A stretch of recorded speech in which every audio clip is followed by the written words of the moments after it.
சிற்றம் சிறுகாலை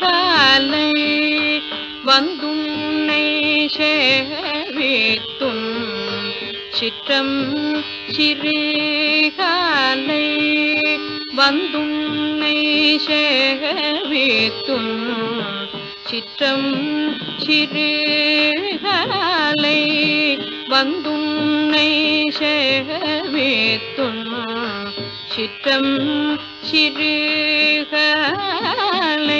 வந்துன்னை சேவித்தும் போற்றாமரே அடியே போற்றும் பொருள் கேளாய் பெற்றம் மேத்தும்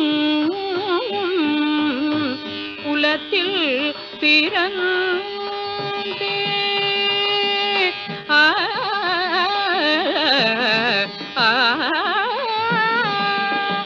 பெற்றம் மேத்தும் குலத்தில் பிறந்தே நீ பெற்றம் மேத்தும் குலத்தில் பிறந்தே நீ குற்றேவல் எங்களை குற்றேவல் எங்களை கொள்ளாமல் போகாது இற்றை பறை கொள்வான் அன்று காண் கோவிந்தா இற்றை பறை கொள்வான் அன்று காண் கோவிந்தா எற்றைக்கும் ஏழேழே பிறவிக்கும் உந்தன்னோடு உற்றோமே ஆவோம் உனக்கே நாமாற்றிவோம்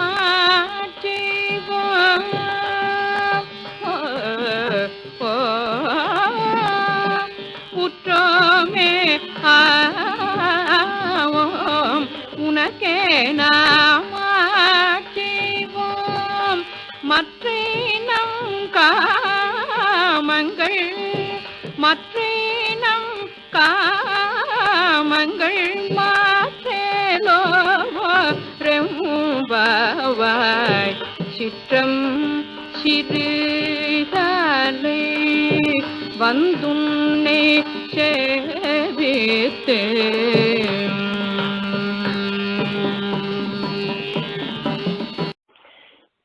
ராமானுஜதயாபாத்திரம் ஞானவைராக்யபூஷணம் ஸ்ரீமத்வேங்கடநாதார்யம் வந்தே வேதாந்ததேசிகம் லக்ஷ்மீநாதசமாரம்பாம் நாதயாமுனமध्यமாம் அஸ்மதாச்சாரியபர்யந்தாம் வந்தே குருபரம்பராம் யோ நித்யமच्युतपदाम्बुजयुग्मरुक्मव्यामोहतस्तदितराणि तृणाय मेने अस्मद्गुरोर्भगवतोऽस्य दैकसिन्धोः रामानुजस्य चरणौ शरणं प्रपद्ये नीलातुङ्गस्तनगिरितटी सुप्तमुद्बोध्य कृष्णं पारार्थ्यं स्वं श्रुतिशतशिरःसिद्धमध्यापयन्ती स्वोच्छिष्टायां सृजिनिगलितं या बलात्कृत्य भुङ्क्ते गोदा तस्यै नमैदमिदं भूय एवास्तु भूयः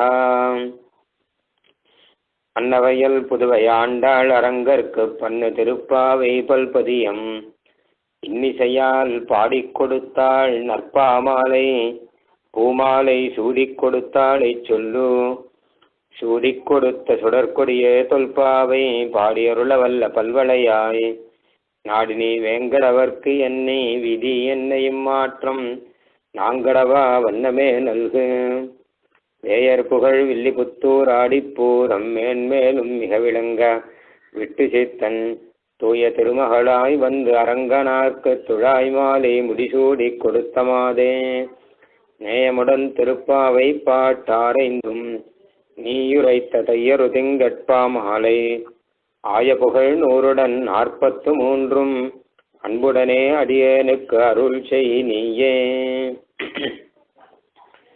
சிற்றஞ்சிறுகாலே வந்துன்னை சேவித்து உன் பொற்றாமரை அடியே போற்றும் பொருள் கேளாய். பெற்றம்மே துண்ணும் குலத்தில் பிறந்து நீ குற்றேவலங்களை கொள்ளாமல் போகாது. இற்றைப்பறை கொள்வான் அன்றுகான் கோவிந்தா, எற்றைக்கும் ஏழேழ் பிறவிக்கும் உந்தன்னோடு உற்றோமே யாவோம் உனக்கே நாமாட் செய்வோம். மற்ற இனங்காமங்கள் மாற்றேலோர் எம்பாவாய். ஸ்ரீ ஆண்டாள் அருளி செய்த திருப்பாவையில மிகவும் பிரதானமான ஒரு பாசுரத்தில் இருக்கும். திருப்பாவை அப்படின்னா இந்த பாட்டு அப்படின்னு சொல்லலாம். சாத்துமுறை பாட்டு. சாத்துமுறையாக கடைசியில பெருமாள் சந்நிதியில 2 பாசுரம் விஞ்ஞாபனம் செய்வார்கள். அதுல முதல் பாட்டா இருக்குது. ரொம்ப ரொம்ப முக்கியமான பாட்டு என்று ஆச்சாரியர்கள்லாம் எடுத்து சொல்லியிருக்கார். சுவாமி பராசர பட்டர் சாதிப்பாராம், தினந்தோறும் திருப்பாவை 30 பாட்டையுமே அனுசந்தானம் பண்ணணும். அது முடியலை அப்படின்னா சிற்றஞ்சிறுகாலே பாட்டையாவது அனுசந்தானம் பண்ணணும், நித்தியம் சொல்லணும். அதனால்தான் திருவாராதனத்துல கூட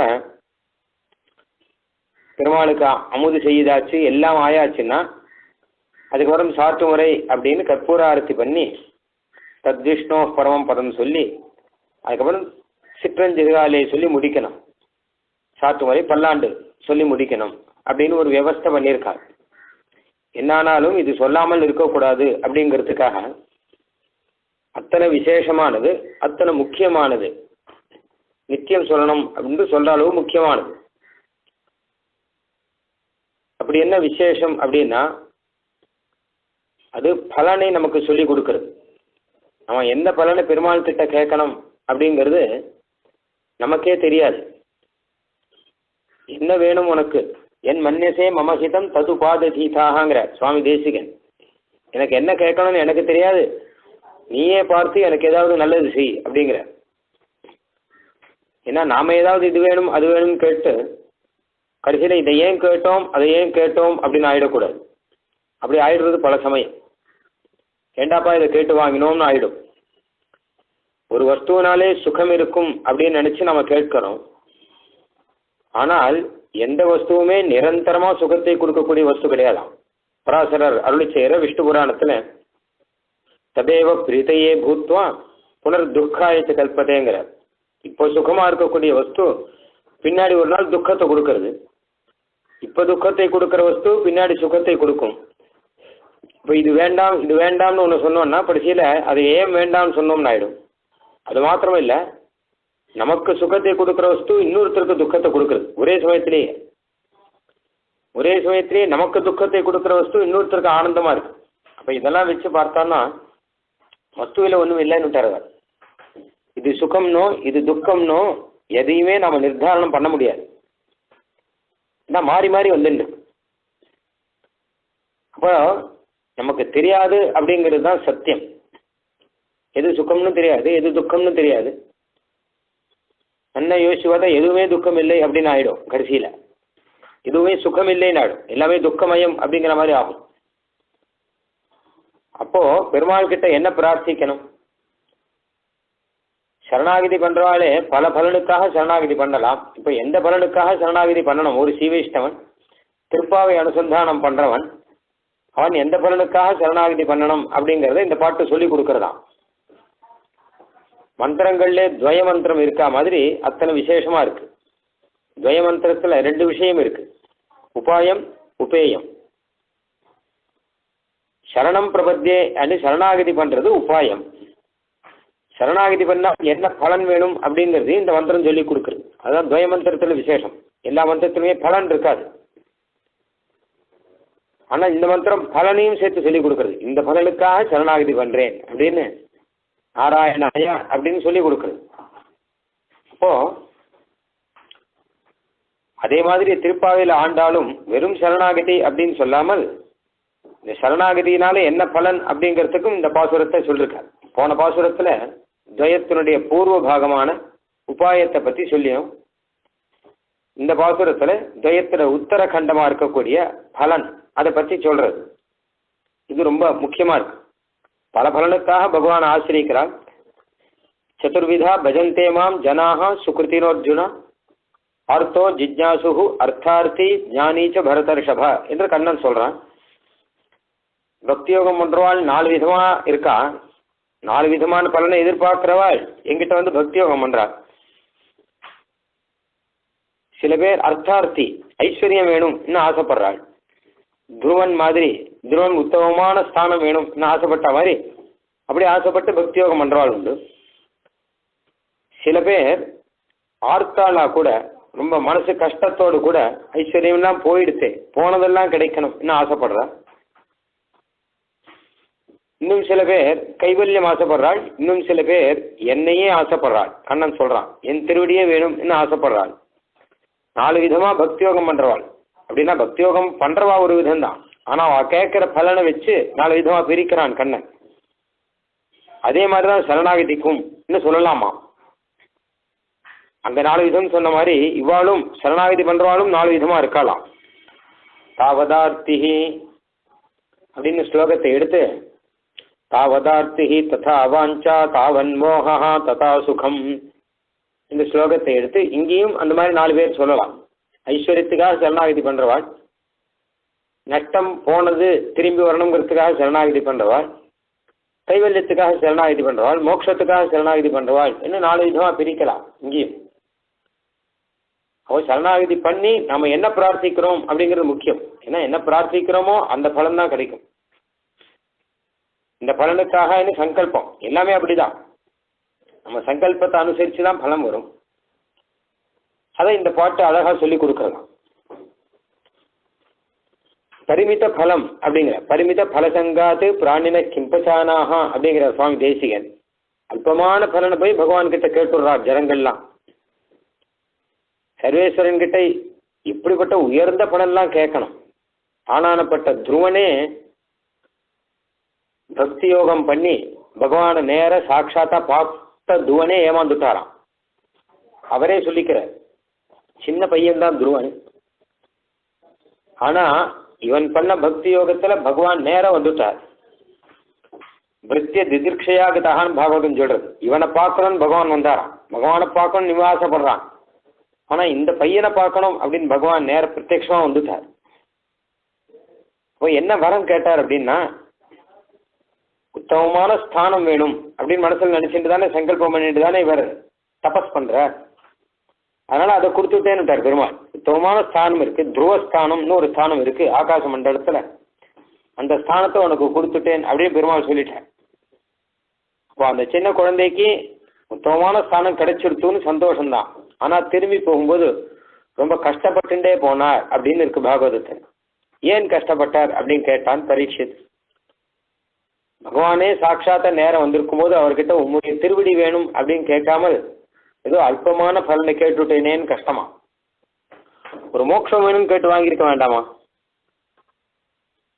அதுக்காக இன்னொரு தான் தபஸ் பண்ண முடியுமா? இல்லை அது கிடைக்குமா? அப்படி தபஸ் பண்ணாதான் இன்னும் எத்தனை ஜென்மம் எடுக்கணுமோ தெரியலையே, இன்னும் எத்தனை வருஷ காலம் காத்துட்டு இருக்கணுமோ தெரியலையே, அது சரியா கேட்க முடியலையேன்னு துருவன் கஷ்டப்பட்டாராம். அதாவது பலனை யாச்சனம் பண்ணும் போதும் ரொம்ப ஜாக்கிரதையா யாச்சனம் பண்ணணும். அல்ப பலன்களை எல்லாம் யாச்சனம் பண்ணக்கூடாதுங்கிறார் சுகாச்சாரியர். எங்காத்து மாட்டுக்கு புண்ணாக்கு வேணும் அப்படின்னும், இல்லை எனக்கு உடுத்திக்கிறதுக்கு கோமணம் வேணும் அப்படின்னும் இதுக்காக பகவான் கிட்ட போய் சரணாகதி பண்ணக்கூடாது. சரணாகதி பண்ணால் அந்த சரணாகதியினுடைய பிரபாவம் கொடுக்கிறவனுடைய பிரபாவம் ரெண்டுத்தையும் வச்சு பார்த்து துருவமான நித்தியமான ஒரு பலனை கேட்டு வாங்கணும். பரிமித பலசங்காத்தே பிராணின கிம்பஜானாக நிகம விபணி மத்தியே நித்திய முக்தானுசக்தம். தேசியன் சொல்றார், இப்படி பரிமித பல சங்கம் வந்தாதான் அதுவே வரும். முதல்லயே எல்லாருக்கும் அப்படி தோணிடாது. சாஸ்திரார்த்தங்கள்லாம் புரிஞ்சு பகவான் கிட்ட பகவானே கேட்கணும் அப்படிங்கிறது சாஸ்திரம் படித்தவாளுக்கே முதல்ல வந்துடாது. அது கமேன கொஞ்சம் கொஞ்சம் கொஞ்சமாக தான் வரும். கடைசியில தான் கேட்பான் அதை. ஆனாலும் பெருமாள் என்ன பண்றார், கொஞ்சம் கொஞ்சமா இவனுக்கு பலனை கொடுத்து அதை வைராக்கியத்தையும் கொடுக்குறார். அகிருதயமிகோ பச்சந்தேஷாம் அசங்கத சார்த்தீனிங்க ரொம்ப அகிருதயமா பலன் கொடுக்குறாராம். இதை போய் கேட்கறது அப்படின்னு அந்த பலனை கொடுக்குற, போய் இந்த பலனை போய் கேட்கறது அப்படின்னு அதை கொடுக்குற. மனசு பூர்ணமாக இல்லாட்டா கூட கேட்டானேங்கிறதுக்காக கொடுத்துட்டு, ஆனால் கூடவே அவனை இன்னும் கொஞ்சம் நல்லவனாக்கி, இன்னும் கொஞ்சம் நல்ல பலனை கேட்குறவனாக்கி மெதுவாக அவனை தன் திருவடியில் சேர்த்துக்கணும் அப்படின்னு தான் பெருமாளுடைய லட்சியம். அப்படி தான் நடந்துட்டு இருக்கு. ஒரு சின்ன குழந்தை இருக்கு, அம்மா அப்பா எல்லாம் கோயிலில் உற்சவத்துக்கு கூட்டுன்னு போனால் அந்த குழந்தைய ஏகப்பட்ட கும்பலாக இருக்கு, நிறைய கடையெல்லாம் போட்டிருக்கா, எனக்கு இது வேணும் அது வேணும்னு கேட்டு அழ ஆரம்பிச்சிட்டு குழந்தை. முதல்ல அந்த பலூன் கடை இருந்தது, எனக்கு பலூன் வேணும் அப்படின்னு அழுதுது.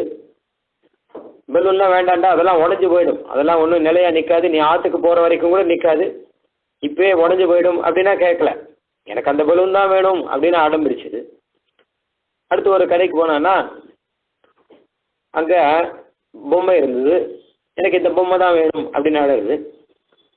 வேணா இந்த பொம்மையை ஒரு நாள் வச்சுக்க முடியாது, அது அங்கே போனால் நீ இப்படி 4 நாளில் உடச்சிடுவ, பக்கத்தாத்து பசங்கள்லாம் வரும் அப்படின்னு சொன்னால் கேட்கல. இல்லை எனக்கு அதுதான் வேணும்னு அழுது அடம் பிடிச்சி அம்மா கிட்ட வாங்குது. அம்மா கிட்டேயும் அப்பா கிட்டேயும் அவளும் சரின்னு சொல்லிட்டு வாங்கி கொடுத்துட்றான், ஒரு பெருமையோடு தான் வாங்கி கொடுக்குறான். அந்த மாதிரி தான் பெருமாளுவான். அழுது எனக்கு இது வேணும் அது வேணும் அப்படின்னா சரி இருக்கட்டும் அப்படின்னு வாங்கி கொடுத்துட்றான். இதெல்லாம் ஸ்திரமானது கிடையாது, பலூன் மாதிரி தான் இந்த பலனும். நமக்கு குழந்தை பலூன் கேட்டால் பலூன் எப்படி ரொம்ப நிலை இல்லையோ அந்த மாதிரி தான் நாம் வாங்குற பலனும் நிலை இல்லை. பலூன் மாதிரி தான் இதுவும், உடையக்கூடிய பொம்மை மாதிரி தான் இதுவும். ஆனால் என்னமோ பெருசாக சாதிச்சுட்டுதா குழந்தை நினைக்கிறது, அல்பத்தில் திருப்தி இருக்கு. அதே மாதிரி தான் இவனும் ஏதோ சாதிச்சுட்டுதான் அல்பத்தில் திருப்தி எதையோ பலனை கேட்டு வாங்கிடுறான். அப்படியே அந்த குழந்தை அம்மா அப்பா ஆயிடுச்சுன்னு போயிட்டு இருந்தா, நடுவில் கொஞ்சம் இறக்கி விட்டா கையை பிடிச்சின்னு போயிட்டு இருந்தா அந்த குழந்தை காணாத போயிடுச்சு கும்பலில். அம்மா அப்பா பிரிஞ்சு போயிட்டா, குழந்தை பிரிஞ்சிடுச்சு. அப்போ வாழ ஆரம்பிச்சிடுது குழந்தை, அம்மா எங்க அப்பா எங்கன்னு அழ ஆரம்பிச்சிடுது. உடனே பக்கத்தில் இருக்கிறவாள்லாம் நல்லவாளாக இருக்கிறவா 4 பேர் அந்த குழந்தைய கையில் எடுத்துட்டு அழாதரா கண்ணா, உனக்கு என்ன வேணும்னு சொல்லு. அம்மா அப்பா தான் அதான் பார்க்கலாம், முதல்ல உனக்கு என்ன வேணும், அழுகே நிறுத்தினா அதோ ஓன்னு அழகுது. வேணா யாரோ வேட்டு மனுஷாலாக இருக்கா, அதனால் ஓன்னு அழுகுது. குழந்தையுடைய அழுகையை சமாதானப்படுத்துறோங்கிறதுக்காக அழாதரா, உனக்கு என்ன வேணும்னு சொல்லு, பலூன் வேணுமா சொல்லு, நான் வாங்கித்தரேன், இந்த பலூன் வாங்கித்தரேன், வா அழாத அப்படின்னா அது பலூன் பார்த்தா எனக்கு பலூன் வேண்டாம்னு அழகு, பலூன்லாம் வேண்டாம். அடுத்து இந்த பொம்மை கடைக்கு கூட்டின்னு போய் பொம்மை வாங்கி தரேன்டா, உனக்கு இதை வச்சுன்னு விளையாடின்ற, அம்மா அப்பா இதோ வந்துருவா, நீ கவலைப்படாத, பொம்மை வச்சுன்னு விளையாடின்ற அப்படின்னா எனக்கு பொம்மை வேண்டாம்னு அழகு. இப்போ பலூன் வேண்டாம் பொம்மை வேண்டாம், உனக்கு என்ன வேணும்னு சொல்லு அப்படின்னா எனக்கு அம்மா வேணும் எனக்கு அப்பா வேணும்னு அழகு. அந்த குழந்தை பலூன் வேணும் பொம்மை வேணும்னு முதல்ல அழுகுது, ஆனால் இப்போ எதுவுமே வேண்டாம் அம்மா வேணும் அப்பா வேணும் அப்படிங்கிறது.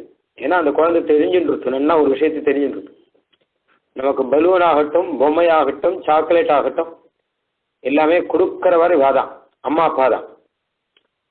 இப்போ அவரே கையில் இருந்துட்டார்னா அப்புறம் இதெல்லாம் எதுக்கு, இதெல்லாம் வெறும் அவர்கிட்ட கேட்டதே தவிர உண்மையில் எனக்கு வேண்டியது அம்மா அப்பா தான், அவள் பக்கத்தில் இருந்தால் போதும் அப்படின்னு குழந்தைக்கு தெரிஞ்சுடுத்து. கொஞ்சம் வயசானப்புறம் நமக்கு தான் இந்த விஷயம் புரிய மாட்டேங்குது. பகவான் தானே எல்லா பலனையும் கொடுக்குற, எந்த பலன் கேட்டாலும் கொடுக்குற பகவான். அப்போ பகவான் கையில் இருந்துட்டான்னு போதுமே, பலன்னா அது தானாக வந்துக்குமே. அது புரியல. அல்பமான பலன்கள் எல்லாம் இருந்தாலும் அந்த பலனை கொடுக்கிறவரே கையில் நேரம் வந்துட்டார்னா வேற என்ன வேணும். அதனால நீ தான் வேணும் அப்படின்னு பகவான் கிட்ட கேட்கணுமா. நீ வேணும், எற்றைக்கும் 7 பிறவிக்கும் உந்தன்னோடு உற்றோமே ஆவோம், உன்னோடு சேர்ந்தே இருப்போம், தயவு பண்ணி உன்னை வச்சு பிரிச்சுடாத, எங்களை பிரிச்சு கண்ட பலனை காமிச்சு பிரிச்சுடாத. இதோ உனக்கு நிறைய சம்பளம் போட்டு தரேன் நீ இந்த இடத்த விட்டு போ அப்படின்னு வச்சு பிரிச்சுடாத. இல்லை ஏகப்பட்ட போகங்கள்லாம் இருக்கு ஆனந்தமா இருக்கலாம் அங்கே போ அப்படின்னு வச்சு பிரிச்சுடாத. உன்னோட கூடவே சேர்ந்தே இருக்கணும் என்ன பிரார்த்திக்கணுமா. அப்படி பிரார்த்திக்கிறதுக்கு இந்த பாட்டு நமக்கு சொல்லி கொடுக்குது.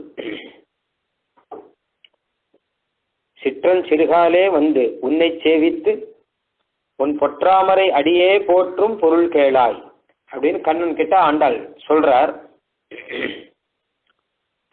நாங்கெல்லாம் உன்னுடைய பொற்றாமரை அடியை போற்றி வந்திருக்கோமே, சரணாகதியெல்லாம் பண்ணியிருக்கோமே, இதனுடைய பொருள் என்ன, எதுக்காக வந்திருக்கோம், எந்த பலனுக்காக வந்திருக்கோம் அப்படிங்கிறத சொல்றோம், கேளாய் நீ காது கொடுத்து கேள் அப்படிங்கிற. கண்ணன் என்னமோ கேட்டுன்னு தானே இருக்கான், ஆனால் இது ரொம்ப முக்கியமான விஷயம் அப்படிங்கிற. நீ பாட்டுக்கு வேற ஏதாவது கொடுத்துடாத, ரொம்ப முக்கியமான விஷயம். பாரார்த்தியம் ஸ்வம் ஸ்ருதி சத சிரசித்தம் அத்தியாபயந்தின்னுட்ட பட்ட சொல்லி கொடுக்குறாராம். எனக்கு தெரியும்னா உனக்கு தெரிஞ்சதெல்லாம் இருக்கட்டும், இப்போ நான் சொல்றதை கேளு, என்ன பாடம் நடத்துற ஆண்டாள், நீ இதுதான் கொடுக்கணும், எனக்கும் இதுதான் கொடுக்கணும், என்னை சேர்ந்தவாளுக்கும் இந்த பலன் தான் கொடுக்கணும், வேற பலனை கொடுக்கக்கூடாது. ஏன்னா நாங்களாம் எப்படி வந்திருக்கோம் பார்த்தியா, முதல்ல சிற்றஞ்சிறுகாலே வந்து உன்னை சேவித்து இத்தனை காரியம் பண்ணியிருக்கோம். நாங்கள் கார்த்தால எழுந்து வந்தோமா, இல்லை சிறுகாலே எழுந்து வந்தோமா? சிற்றஞ்சிறுகாலேனா எழுந்து வந்திருக்கோம். கார்த்தால எழுந்தான் அப்படின்னா சூரியோதயத்துக்கு அப்புறம் எழுந்தான்னா அவன் தாமசன். சிறுகாலே எழுந்தான்னா சூரியோதயத்துல எழுந்தான் அப்படின்னா அவன் ராஜசன். சிற்றஞ்சிறுகாலேனா சூரியோதயத்துக்கெல்லாம் முன்னாடி எழுந்துட்டான், பிராம முகூர்த்தத்துல எழுந்துட்டான். அப்படின்னா முனிவர்களும் யோகிகளும் மெல்ல எழுந்து அரி என்ற பேரரவம் அப்படின்னு இருக்கக்கூடிய அந்த சமயத்துல எழுந்துட்டான் அப்படின்னா அவன் சாத்விகன். அந்த மாதிரி நாங்கெல்லாம் சாத்விகாலாக பிராம முகூர்த்தம் எப்போ வரப்போறதுன்னு காத்துண்டு சின்ன குழந்தைகள் நாங்கள் வந்திருக்கோம்பா, பசங்க 1000 சிறுமியரும். அங்கே சிற்றஞ்சிறுகாலே எழுந்தோமே அதை யோசிச்சுப்பார். வந்து எழுந்தது மாத்திரம் இல்லாமல் நீ இருக்கிற இடம் தேடி வந்திருக்கோமே அதை யோசிச்சுப்பார். உன்னை சேவித்து அங்கே வந்தது மாத்திரம் இல்லாமல் வாயிற் காப்பாளர்களை எல்லாம் மெதுவா அவ அனுமதியை வாங்கிட்டு நந்தகோபனை எழுப்பி, யசோதை எழுப்பி, பலராமனை எழுப்பி, உன்னை எழுப்பி உன்னை சேவித்து நிற்கிறோமே அதை பாரு. சேவித்தது மாத்திரம் இல்லாமல் உன் பொற்றாமரை அடியே போற்றும், உன் திருவடி தாமரையே போற்றி நிற்கக்கூடிய எங்களை பார்த்து இப்ப கேளு உங்களுக்கு என்ன வேணும் அப்படின்னு. இதெல்லாம் வச்சு பார்த்து கேட்கணும். திடீர்னு என்ன வேணும் அப்படின்னு கேட்கக்கூடாது. எத்தனை கஷ்டப்பட்டு வந்திருக்கோம் நாங்க, அதெல்லாம் யோசிச்சு பார்க்கணும். பார்த்து கேளு அப்படிங்கிற. ஏன்னா கேட்கக்கூடிய பலன் அத்தனை பெருசா இருக்கிறபடினால இத்தனை பீடிகை அதுக்கு. ஏன்னா வந்திருக்கோமே, பத்தியாம் அதிகமா செய்வாங்கிற. குகனை பார்த்து நீ நடந்து வந்தியேப்பாங்கிற, நீ அங்கிருந்து இவ்வளவு தூரம் நடந்து வந்தியேங்கிற. ஏன்னா உங்க ஊருக்கு தானே நான் வந்துன்னு இருக்கேன், இப்படியே வறட்ச பார்த்துக்கலாம் அப்படின்னு விடாமல் நீ நடந்து இவ்வளவு தூரம் வந்தியே. விபீஷனை பார்த்து கேட்கிற, நீ எதுக்கு இக்கரைக்கு வர, நான் தான் அங்க வந்துட்டு இருக்கேனேங்கிற. விபீஷனே லங்கையில் இருந்தவர், எப்படியானாலும் ராமன் அங்கே தானே வரப்போறார், வரும்போது ஒரு சரணாகதி பண்ணிக்கலாம் அப்படின்னு இருக்கலாமோ இல்லையோ. அது இல்லாமல் இவர் சமுத்திரத்தை தாண்டி இந்த பக்கம் வந்துட்டார், இக்கரையிலேருந்து தாண்டி அக்கறைக்கு ரொம்ப அக்கறையோடு வந்திருக்கார். நீயே இவ்வளவு தூரம் வந்தேங்கிற. இல்லை தாங்க முடியலையே, அங்கே நிற்க முடியலையே, அந்த இடம் அடி கொதித்து போந்தான் ஆயிட்டுங்கிற. லங்கையில் அடி கொதிக்கிறதா விபீஷனுக்கு. ராவணன் பேச பேச பேச அந்த இடத்துலயே நிற்க முடியல இவனுக்கு. பகவத் சத்ருக்கள் இருக்கிற இடத்துல நிற்க முடியல. ஆனா என்ன பெருமாள் சொல்றார், இருந்த இடத்திலேருந்தே ஆதி மூலமேன்னு கத்தினால் ஒரு வைணத்தைய கத்தினாலே நான் வர வேண்டாமாங்க. ராவணன் கிட்ட இருந்துட்டே ஆதி மூலமே ஆன கத்தினா மாதிரி நீ கத்தினியானால் நான் இங்கிருந்து ஒரு கருத்மான தூக்கி நாங்கள் வர வேண்டாமா, நான் அதுக்கு கடமைப்பட்டவனாச்சே. அப்படி இருந்துச்சு நீ இங்க வந்து அப்படிங்கிறார். அந்த மாதிரி பெருமாளுக்காக ஒரு 4 அடி எடுத்து வச்சோன்னா அதுல சந்தோஷப்படுறோம். பெருமாளுக்காக சிற்றஞ்சிறுகாலே எழுந்தோன்னா அதுல சந்தோஷப்படுறவன். சுவாபதேசம் சொல்லும்போது காலே அப்படின்னா மோட்சம். மோட்ச காலத்துல பகல் மாத்திரம்தான் இருக்குமா, இரவு இருக்காதான். பகல் கண்டேன் அப்படிங்கிற ஆழ்வார். சிறுகாலே அப்படின்னா சரணாகதி சரணாகதி பண்ணினா அப்புறம் சிறுகாலே. சிற்றஞ்சிறுகாலே அப்படின்னா சரணாகதி பண்ற சமயம். அந்த சரணாகதி பண்ற சமயத்தை சொல்றார் இப்போ நாச்சியார். நாங்களாம் சரணாகதி பண்ணிட்டு வந்திருக்கோமேங்கிற. சரணாகதி பண்ணியாச்சு அப்படின்னா அது அடுத்த சமயம். இப்படி சிற்றஞ்சிறுகாலே வந்து பனித்தலை வீழ மெதுவா நடந்து வந்து உன்னை சேவித்து வந்தது மாத்திரம் இல்லாமல் உன்னை சேவிச்சு இருக்கோமே, உங்ககிட்ட சரணாகதி பண்ணியிருக்கோம். நமஹா அப்படின்னா சரணாகதின்னு அர்த்தம் அந்த இடத்துக்கு ஏற்ற மாதிரி வரும். உன் பொற்றாமரை அடியே போற்றும் பொருள் கேளாய், உன் திருவடி தாமரையை போற்றி சரணாகதி பண்ணியிருக்கோமே. பொற்றாமரை அப்படின்னா பொன் தாமரை அர்த்தம். தாமரைப்பூ, அதுலேயும் பொன் தாமரைப்பூ. எங்களுக்கெல்லாம் பொண்ணும் இதுதான், தாமரையும் இதுதான். தலையில சூட்டிக்கக்கூடிய தாமரையும் இதுதான். இல்லை ரத்னமும் இதுதான், ரெண்டுமே உன்னுடைய திருவடி தான். வெறும் தாமரை பூவா இருந்தா அதுக்கு பெரிய மதிப்பு இருக்காது. ஆனா ரத்னத்துக்கு மதிப்பு, பொண்ணுக்கு மதிப்பு அதிகம், சொர்ணத்துக்கு மதிப்பு அதிகம். வெறும் பொண்ணா இருந்தால் அதுக்கு வாசனை இருக்காது, ஆனா தாமரைக்கு வாசனை உண்டு. அப்போ மதிப்பும் இருக்கணும் வாசனையும் இருக்கணும் அப்படின்னா அது பெருமாளுடைய திருவடி தானா. அதான் பொற்றாமரை அப்படிங்கிற. சொர்ணத்திலேயே நம்ம என்னதான் தாமரை பூ பண்ணாலும் அதுக்கு வாசனை இருக்காது, இல்லை என்னதான் தாமரை பூ இருந்தாலும் அதுக்கு சொர்ணமளவு மதிப்பு இருக்காது. ரெண்டும் சேர்த்து இருந்தா எப்படி இருக்கும் அப்படின்னு ஆச்சாரியெல்லாம் யோசிச்சு பார்க்கறாங்க. அப்படி இருக்காம இது பொற்றாமரை அப்படி பெருமாளுடைய திருவடி இருக்காம். அத்தனை விசேஷமானது, மதிப்பும் அதிகமா இருக்கு, நல்ல வாசனையும் இருக்கு, நல்ல போக்கியமாயும் இருக்கு. ஏன்னா இப்படி ஒன்று கிடைச்சாச்சுன்னா இதை விட்டுட்டு வேற எதுவுமே வேண்டாம்னு தோணும். பொற்றாமரை அடியே போற்றும் என்ன ஆயிடும். அவாமிருதஸ்யந்தினி பாத பங்கஜே நிவேசிதாத்மா கதம் அந்யதிச்சதி ஸ்திதேரவிந்தே மகரந்த நிர்பதே மதுவிரதோ நேக்ஷுரகம் ஹி வீக்ஷதேங்கிறார் ஆளவந்தான். உன்னுடைய திருவடி தாமரையில நான் சமர்ப்பணம் பண்ணியாச்சு, மனசை வச்சாச்சுன்னா வேற எதையும் இது ஆசைப்படாது. ஏன்னு கேட்டா நிறைய தேன் ஒழுகக்கூடிய தாமரை பூல இருக்கக்கூடிய வண்டு வேற ஏதாவது நினைக்குமா என்ன? முள்ளு செடிக்கு போகுமான்னு? அது தாமரை பூல மது இருக்குன்னா கல் இருக்குன்னா அதில் தானே ஊறி கிடக்கும். அந்த மாதிரி உன் திருவடியில நான் ஊறி இருக்கேன் அப்படிங்கிற அதைத்தான் பொற்றாமரை அடியே போற்றும் பொருள் கேளாய். என்ன பலன் அப்படின்னு கேள். பெற்றம் மேய்த்துண்ணும் குலத்தில் பிறந்த நீ குற்றேவல் எங்களை கொள்ளாமல் போகாது. எங்களுடைய குற்றேவலை நீ ஏற்றுக்கொள்ளணும். குற்றேவல்னா கைங்கரியம். கைங்கரியம் அப்படின்னா கிம் கரோமி, நான் என்ன செய்யணும் என்ன செய்யணும் அப்படின்னு கேட்டு கேட்டு செய்யறதுக்கு கைங்கரியம்னு பெயராம். காத்துன்றிருந்து செய்யறதுக்கு கைங்கரியன்னு பெயர். குற்றேவல் அப்படின்னா அவர் ஏவல் செய்கிறார், நீ இதை செய்யணும் இதை செய்யணும் அப்படின்னு அவர் கட்டளையிட அதை செய்யறதுக்கு குற்றேவல் அப்படின்னு பெயர். ரெண்டுமே தாற்பயம் ஒண்ணுதான். அதனால நீ ஆஜ்ஞாபனம் பண்ணணும், நீ கட்டளை இடணும், நாங்க செய்யணும். நாங்க செய்யற அந்த கைங்கரியத்தை நீ ஏத்துக்கணும், அவசியம் ஏத்துக்கணும். ஏன்னா உனக்காக நாங்க செய்யறோம் அப்படின்னு. குற்றேவல் எங்களை கொள்ளாமல் போகாது, எங்களுடைய கைங்கரியத்தை ஏற்றுக்கொள்ளாமல் நீ போகக்கூடாது, போக முடியாது. கதாமாம் பரிச்சரியாயாம் ஆஜ்ஞாபயிஷ்யதி அப்படின்னு நீ ஆஜ்ஞாபனை பண்ண நாங்கள் கைங்கரியம் பண்ணணும். எப்போவுமே பெருமாளுக்கு கைங்கரியம் பண்ணும்போது பெருமாள் திருவுள்ளம் எதுவோ அதை தெரிஞ்சுட்டு பண்ணணுங்கிற தேசிகன்.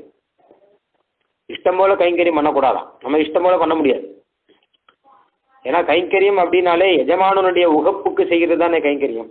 அவருக்கு எது பிடிக்குமோ அது செய்கிறது தானே கைங்கரியம். இப்போ பெருமாளுக்கு எது பிடிக்குமோ அதை தான் நம்ம செய்யணும். பெருமாளுக்கு எது பிடிக்கும் அப்படின்னா அது சாஸ்திரத்தில் இருக்கு. பெருமாளுக்கு எது பிடிக்கும் எது பிடிக்காதுங்கிறத சொல்றது தான் சாஸ்திரமே. அதனால அதை பார்த்து தான் கைங்கரியம் பண்ணணும். அதனால தான் சந்தியாவந்தனம்லாம் பண்ணணும் அப்படின்னு சுவாமி தேசிகன் திருப்பி திருப்பி சொல்றதுக்கு காரணம் அதுதான். ஏன்னா சாஸ்திரத்தில் இருக்கு, நித்தியகர்மானுஷ்டானங்கள்லாம் விடாத பண்ணணும் அப்படின்னு சொல்றதுக்கு காரணம் என்ன கேட்டா சாஸ்திரம் இருக்கு, எல்லாம் விடாத பண்ணணும் அப்படின்னு. இல்லை நான் வேற கைங்கரியங்கள்லாம் எத்தனையோ அனுஜா கைங்கரியங்கள்லாம் பண்ணிட்டு இருக்கேன், கோயிலில் பெரிய பெரிய கைங்கரியங்கள்லாம் பண்ணிட்டு இருக்கேன், நான் இதுக்கு சந்தியாவந்தனம் பண்ணணும் அப்படின்னா அது உம்முடைய திருவுள்ளமா இருக்கும். ஆனால் பெருமாள் திருவுள்ளம் அது இல்லை, அது நம்முடைய திருவுள்ளமா இருக்கும். கைங்கரியம் பண்றவருக்கு அப்படி ஒரு ஆசை இருக்கும். ஆனால் பெருமாளுக்கு என்னன்னு கேட்டால் அது சாஸ்திரத்தில் இருக்கு.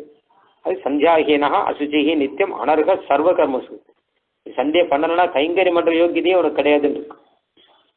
கைங்கரியம் பண்றதுக்கே நீ லாய்க்கில்லை. ஸ்ருதி ஸ்மிருதின் மமை வாஜ்ஞா அப்படின்னு சொன்ன கண்ணன் இதை பண்ணலை அப்படின்னா மம துரோகி அப்படின்னு இருக்கான். பல தடவை பார்த்துருக்கோம். அதனால குற்றேவல் பண்ணணும், பெருமாள் கட்டளையிட நாம செய்யணும் அப்படின்னா என்ன அர்த்தம் கேட்டா சாஸ்திரத்துல என்ன இருக்கோ அதை நாம செய்யணும், வேற எதையும் செய்ய முடியாது. குற்றேவல் எங்களை கொள்ளாமல் போகாது அப்படி நீ சொல்ல சாஸ்திரப்படி நாங்கள் செய்யற கைங்கரியத்தை நீ ஏற்றுக்கொள்ளணும்.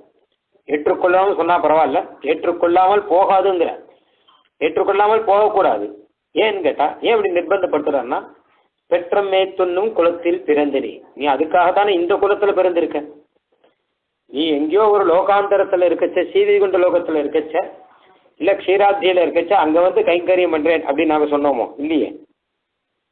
நீ எங்கள் குலத்தில் வந்திருக்க, எங்களோட கூட வந்திருக்க. இப்போ வந்ததுக்கு தானே எங்கள் கைங்கரியத்தை ஏற்றுக்கணுங்கிறோம். எங்கள் கைங்கரியத்தை ஏற்றுக்கிறதுக்கு தானே இங்கே வந்திருக்க. பெருமாள் கோயிலில் அர்ச்சாவதாரமாக எதுக்கு வந்திருக்காருன்னு கேட்டால் அர்ச்சனை ஏற்றுக்கிறதுக்கு தானே வந்திருக்கார். அர்ச்சனை ஏற்றுக்காமல் இருக்க முடியாது அவரால்.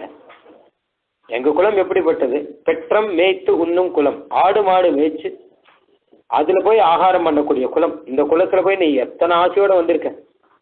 மாடு மேய்க்கிறதுல ஆசையோடு இங்கே வந்தவன் நீ. அதனால் எங்களுக்கு சமமாக இருக்கக்கூடியவன் நீ. அப்போ நாங்கள் எது செஞ்சாலும் ஏற்றுக்கணும். பெற்றம் மேய்த்துண்ணும் குலத்தில் பிறந்த நீ குற்றேவல் எங்களை கொல்லாமல் போகாது. ரொம்ப ஆசையோட கண்ணன் வந்து இந்த குலத்தில் அவதாரம் பண்ணியிருக்கானா, ஆயர் குலத்தில். ஏன்னா வசுதேவருக்கு அவதாரம் பண்ணி அதையும் தாண்டி இந்த இடத்துக்கு வந்திருக்கான். மாடு மேய்க்கணுங்கிறதுல கொள்ள ஆசையாம். சிவத்திலும் பசு நிறை மேய்ப்பு உவத்தி அப்படிங்கிற ஆழ்வார். சீவை குண்ட லோகத்தில் இருக்கிறத காட்டிலும் இந்த பூலோகத்தில் வந்து மாடு மேய்க்கிறது ரொம்ப பிடிச்சிருக்கான் அவனுக்கு.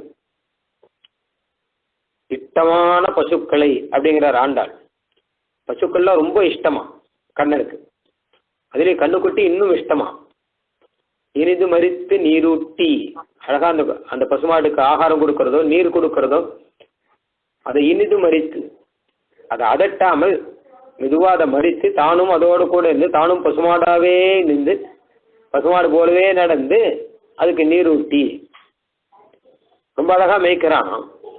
வா, அதுக்காக அவதாரம் பண்ணியோ இல்லையோ, எங்கள் குலத்துல வந்து எங்களுக்காக எப்போ அவதாரம் பண்ணியோ அப்போ எங்களுக்கு அனுகிரகம் பண்ணி ஆகணும். பசுமாடுகள்லாம் சேஷவருத்தியே பண்ணிட்டு இருக்கு. அதனால கண்ணனுக்கு ரொம்ப இஷ்டம். கண்ணனை மீறி போகாது. இங்கே எங்கே போனாலும் இப்படி குழல் ஊதினா உடனே ஓடி வந்துடும். கொடுக்கறது சாட்டுன்னு இருக்கும். பசுமாடுலாம் பாருங்க, மீதி எதுவும் அது சாட்டுட்டே இருக்கும். முதல்ல வயல்லலாம் நெல் விதைச்சு நெல் வந்ததுன்னா அந்த நெல்லை போட்டு அடிப்பான், போர் அடிப்பான். போர் அடித்து அதில் வரக்கூடிய நெல்லை இவன் எடுத்துடுவான். அந்த வெக்கல் இருக்கும் நெல் கதிரில், நெல்லை எடுத்துட்டு வெக்கலை பசுமாட்டுக்கு போட்டுடுவான். நெல்லை மாத்திரம் இவன் எடுத்துடுவான், வெக்கல் பசுமாட்டுக்கு போயிடும். அந்த நெல்லையும் அதுக்கப்புறம் மிஷினில் குறைச்சி இது பண்ணி அரிசி ஆக்கும்போது அந்த அரிசியை நாம் எடுத்துட்டுவோம். அந்த தவிடு இருக்கோ இல்லையோ அது பசுமாட்டுக்கு அப்படின்னு போயிடும். அந்த அரிசியும் போட்டு நன்னா களைஞ்சு பிரசாதம் பண்ணி சாதத்தை வடித்து எடுக்கும்போது அந்த சாதம் நமக்கு வந்துடும். அதை வடித்த கஞ்சி இருக்கோ இல்லையோ அது பசுமாட்டுக்கு போயிடும். அதுக்கப்புறம் அதை இலையில போட்டு சாப்பிடும்போது நன்னா சாப்பிட்டுட்டு சாதத்தை எல்லாம் சாப்பிட்ருவோம். பாக்கி இருக்கிற இலை இருக்கோ இல்லையோ அது பசுமாட்டுக்கு போகும். இப்படி பார்த்தா எது பாக்கி இருக்கோ அதெல்லாம் பசுமாட்டுக்கு போயிடும். பிரதீய புக்தோச்சித சேஷபோஜினா அப்படிங்கிற மாதிரி சேஷபோஜியாவே இருக்கு. இதெல்லாம் தான் கண்ணன் பார்த்துட்டு இருக்கான். யோ பாவம் அப்படின்னு இந்த பசுமாட்டுக்கிட்ட ரொம்ப பரிவு ரொம்ப அதிகம். அது மாத்திரம் இல்லை, கண்ணனுக்கு ரொம்ப சகாயம் பசுமாடெல்லாம். இப்படி பசுமாடு மேய்க்கிறேன் அப்படின்னு சொல்லிட்டு ஆயர்குல பெண்கள் எல்லாம் கூட்டுண்டு வேணுகானங்கள்லாம் பண்ணிட்டு ஆனந்தமா இருந்துட்டு மெதுவாக வருவானாம் கண்ணன். ஏண்டா இவ்வளோ நாளி ஆச்சு, என்ன பண்ணியிருந்த இத்தனை நாளி அப்படின்னா பசுவை காமிச்சு தப்பிக்கணும். இவனுக்கு தப்பிக்கிறதுக்கு வழி பசுமாடு. இவனை சேர்த்து வைக்கிறதும் பசுமாடு தான். அந்த பெண்களையும் இவனையும் சேர்த்து வைக்கிறது. ஏன்னா பசுமாடு கூப்பிட்ற மாதிரி கூப்பிடுவான் வேணுகானத்தில், ஆனால் இவளை கூப்பிட்றான். மாட்டுக்கு ஒரு பெயர் வச்சிருக்கான், இவளுக்கு ஒரு பெயர் வச்சிருக்கான். அது கூப்பிட்ற மாதிரி இவளை கூட்டுருக்கான்.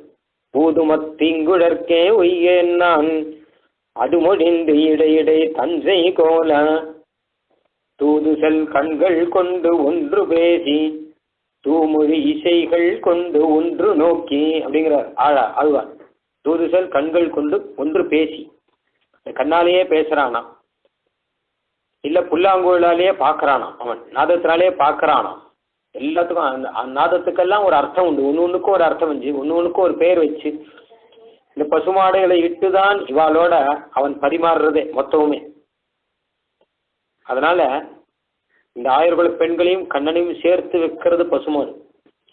என்னைக்காவது அம்மா கேட்டா தப்பிக்க வைக்கிறது பசுமாடு. அதனால ரொம்ப இஷ்டமான பசுக்கள்.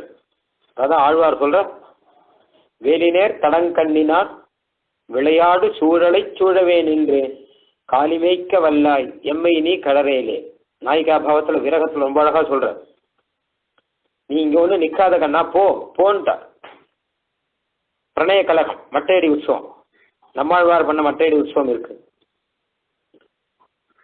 என்னுடைய பந்தும் கழலும் தந்து போகும் நம்பி அப்படிங்க. என்னுடைய பந்தும் கழலும் நீ எடுத்துக்காத, அதை என்கிட்ட கொடுத்துட்டு போ நீ அப்படிங்க.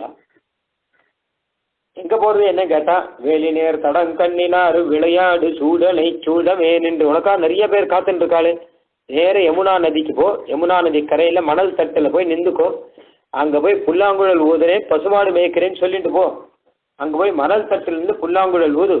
அப்போ உன்னுடைய கானத்தை கேட்டு பல பேர் பறக்க பறக்க ஓடி வருவார் பெண்கள்லாம். அவளோட நீ சந்தோஷமா விளையாடின்று இங்க நிக்காத. என்ன இப்படி சொல்றீ அப்படின்னா பின்ன வேற எப்படி சொல்றது? காளி மேய்க்கவல்லாயே, பசுமாடு மேய்க்கிறதுக்கு உங்ககிட்ட தான் எல்லாரும் கத்துக்கணும். எங்கேயாவது மாடு மேய்க்கிறோம் மணல் திட்டில் நின்று மாடு மேய்ப்பானா? புல்லு இருக்கிற இடத்துல மாடு மேய்க்கணும், செழிப்பு இருக்கிற இடத்துல மாடு மேய்க்கணும். பசுமாடெல்லாம் அப்படியே மேய விட்டுட்டு இவன் யமுனா நதியில மணல் தட்டில் நின்று வேணுகானம் பண்ணியானா பசுமாடும் வரும், ஆயிரம் பெண்களும் வருவா. அப்படின்னு தானே அங்கிருந்து புல்லாங்குழல் வேணுகானம் பண்ணிட்டு இருக்க. வேலி நேர் தடங்கண்ணினாரு விளையாடு சூழலை சூடவே நின்று, மாடு மேய்க்கிறதுக்கு இந்த பெண்கள் எதுக்கு உனக்கு?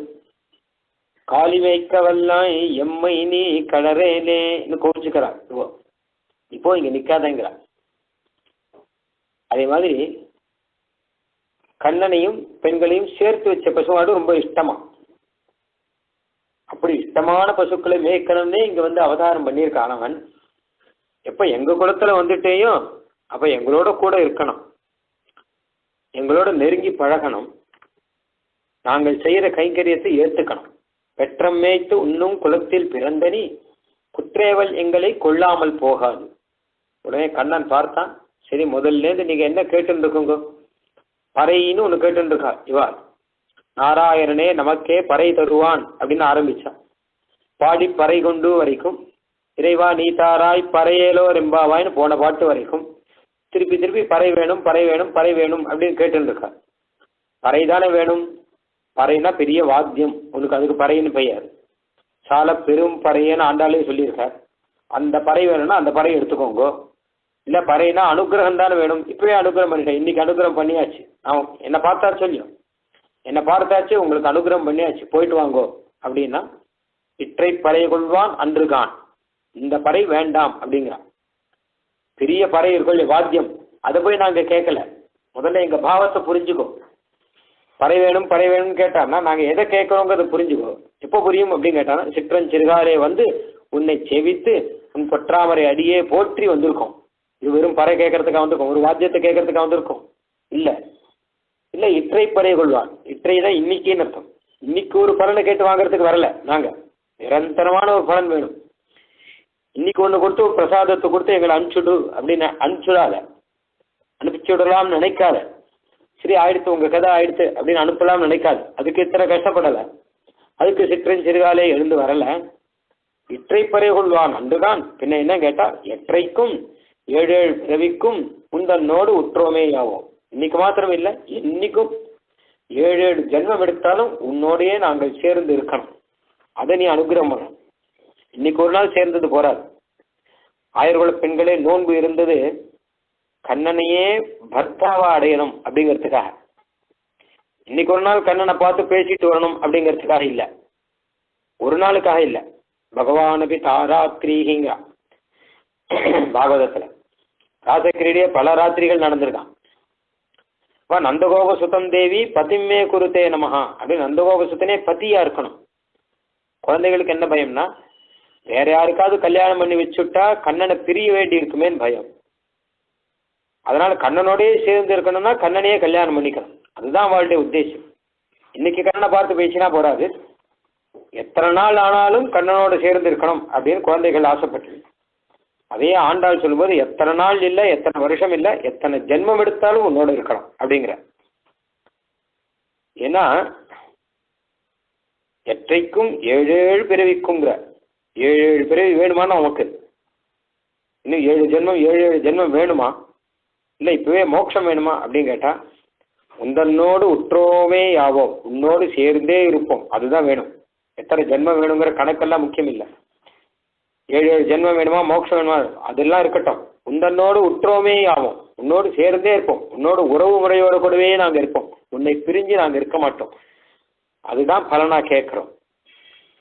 மற்ற பறையை கொள்வான் நன்றுகான் கோவிந்தா. இந்த பறையை கேட்டுன்னு வரல அப்படிங்கிறா. கொஞ்சம் சுள்ளுன்னு சொல்ற மாதிரி சொல்றா. என்ன எத்தையோ ஒன்று கொடுத்து அனுப்பிச்சுடலாம் அப்படின்னு பாக்குறியே, ஏன் இப்படி பேசுறான் கண்ணன்? அவளுக்கே சந்தேகம். இப்படிலாம் பேசுவானா ஒருத்தன்? சரி அப்படிதான் வாங்கிட்டு போங்க, என்னை பார்க்கணும் அவ்வளோதானே, பார்த்துட்டு போங்க அப்படின்னு நான் கோபிகா ஸ்திரீகள் கிட்ட ஒரு சமயம் வேணுகானம் பண்ணச்ச ராசக்கிரீடைக்கு முன்னாடி வேணுகானம் பண்றான். அந்த சரத் காலத்துல ஆச்சரியமான காலத்துல மொத்த பேரும் எல்லா காரியத்தையும் மறந்து கண்ணன் சன்னதிக்கு ஓடி ஓடி வரான். பெண்கள் எல்லாரும் வரான், சின்ன குழந்தைகள்லாம் போடுது. அவள் செஞ்சுட்டு இருக்கிற காரியத்தை அப்படியே போட்டுட்டு போறாளாம். பால் கறந்துருந்தவள் பாதி கறக்கச்ச போறா, குழந்தைக்கு பால் கொடுத்துட்டு இருந்தவள் பாதி கொடுத்துட்டு ஓடி போயிடுறான். அப்படியே தான் சாப்பிட்டு இருந்தவள் பாதியில போயிட்டாள், இல்ல தான் அலங்காரம் பண்ணிட்டு இருந்தவள் கூட பாதியில போயிட்டாள். போட்ட காரியம் போட்டபடி உடனே மறந்து அந்த வேணுகானத்துக்கு வசப்பட்டு அந்த இடத்துக்கு போனா அப்போ இதே மாதிரிதான் கண்ணன் பேசினான். இதுக்கு வந்தவங்கோ ஸ்வாகதம் ஓ மகாபாகாக பிரியங்கிம் கரவாமோஹா. என்ன வேணும் உங்களுக்கு? ஏதாவது ஆபத்து வந்துட்டா? ஏதாவது அசுரன் வந்திருக்கானாங்க, அவனை சம்ஹாரம் பண்ணணுமா? போங்க, ஏன் ராத்திரி இங்கே வந்திருக்கோங்கோ, அதுவும் பாதி காரியத்தில் வந்திருக்கங்களே, ஏன் ஸ்வதர்மத்தை விடாமல் செய்யணுமே, நீங்கள் உங்கள் தர்மத்தை விட்டுட்டு ஓடி ஓடி வரங்கோ. இப்படிலாம் கண்ணன் கேட்குறான். பிரேஷ்டம் பிரியே தரமிவ பிரதிபா சமானம். அவளுக்கு அதான் கஷ்டமாயிட்டு. கண்ணன் ஏன் இப்படி பேசுகிறான்? நம்மளை அனுப்புறதுலேயே குறியா இருக்கானே. இல்லை கண்ணா, உன்னதானே பார்க்க வந்தோம்னா சரி வாஸ்தவம், என்னை பார்த்தா சொல்லி போங்களேங்கிறான். என்னை பார்க்க வந்தோங்கோ, இப்போ என்னை பார்த்தா சொல்லியும் அப்படின்னா போங்க, ராத்திரி இங்கே தங்கக்கூடாது. மேகஸ்தேயம் சுமஜ்யமாக, ஸ்திரீகள்லாம் இங்கே தங்கக்கூடாது, ராத்திரி வேலை ஆபத்து, அதனால கிளம்பி போங்கோ அப்படின்னு கிளப்புறதுலேயே இருக்கான். பார்த்தா சொல்லியும் போங்கோங்கிறான். அப்போதான் அவள் அழறாள், கண்ணில் ஜலம் விட்டு அழறான். இதுக்காகவா வந்தோம்? நாங்கள் எப்படி வந்தோம் பார்த்தியா? இருக்கிற காரியத்தை அப்படியே போட்டுட்டு ஓடி வந்திருக்கோம் அப்படின்னா எங்கள் மனசில் என்ன பாவம் இருக்கு? நாங்கள் மனசால ஓடி வரதுக்கு முன்னாடி எங்கள் சரீரம் ஓடி வந்திருக்கு. பொதுவாக எல்லாருக்கும் மனசு தான் முதல்ல போகும், அப்புறம் தான் சரீரம் போகும். இங்கிருந்து ஒரு ஊருக்கு போகிறோம் அப்படின்னா மனசுனால அந்த ஊருக்கு முதல்ல போயிடுவோம், அப்புறம் தான் சரீரம் போகும்.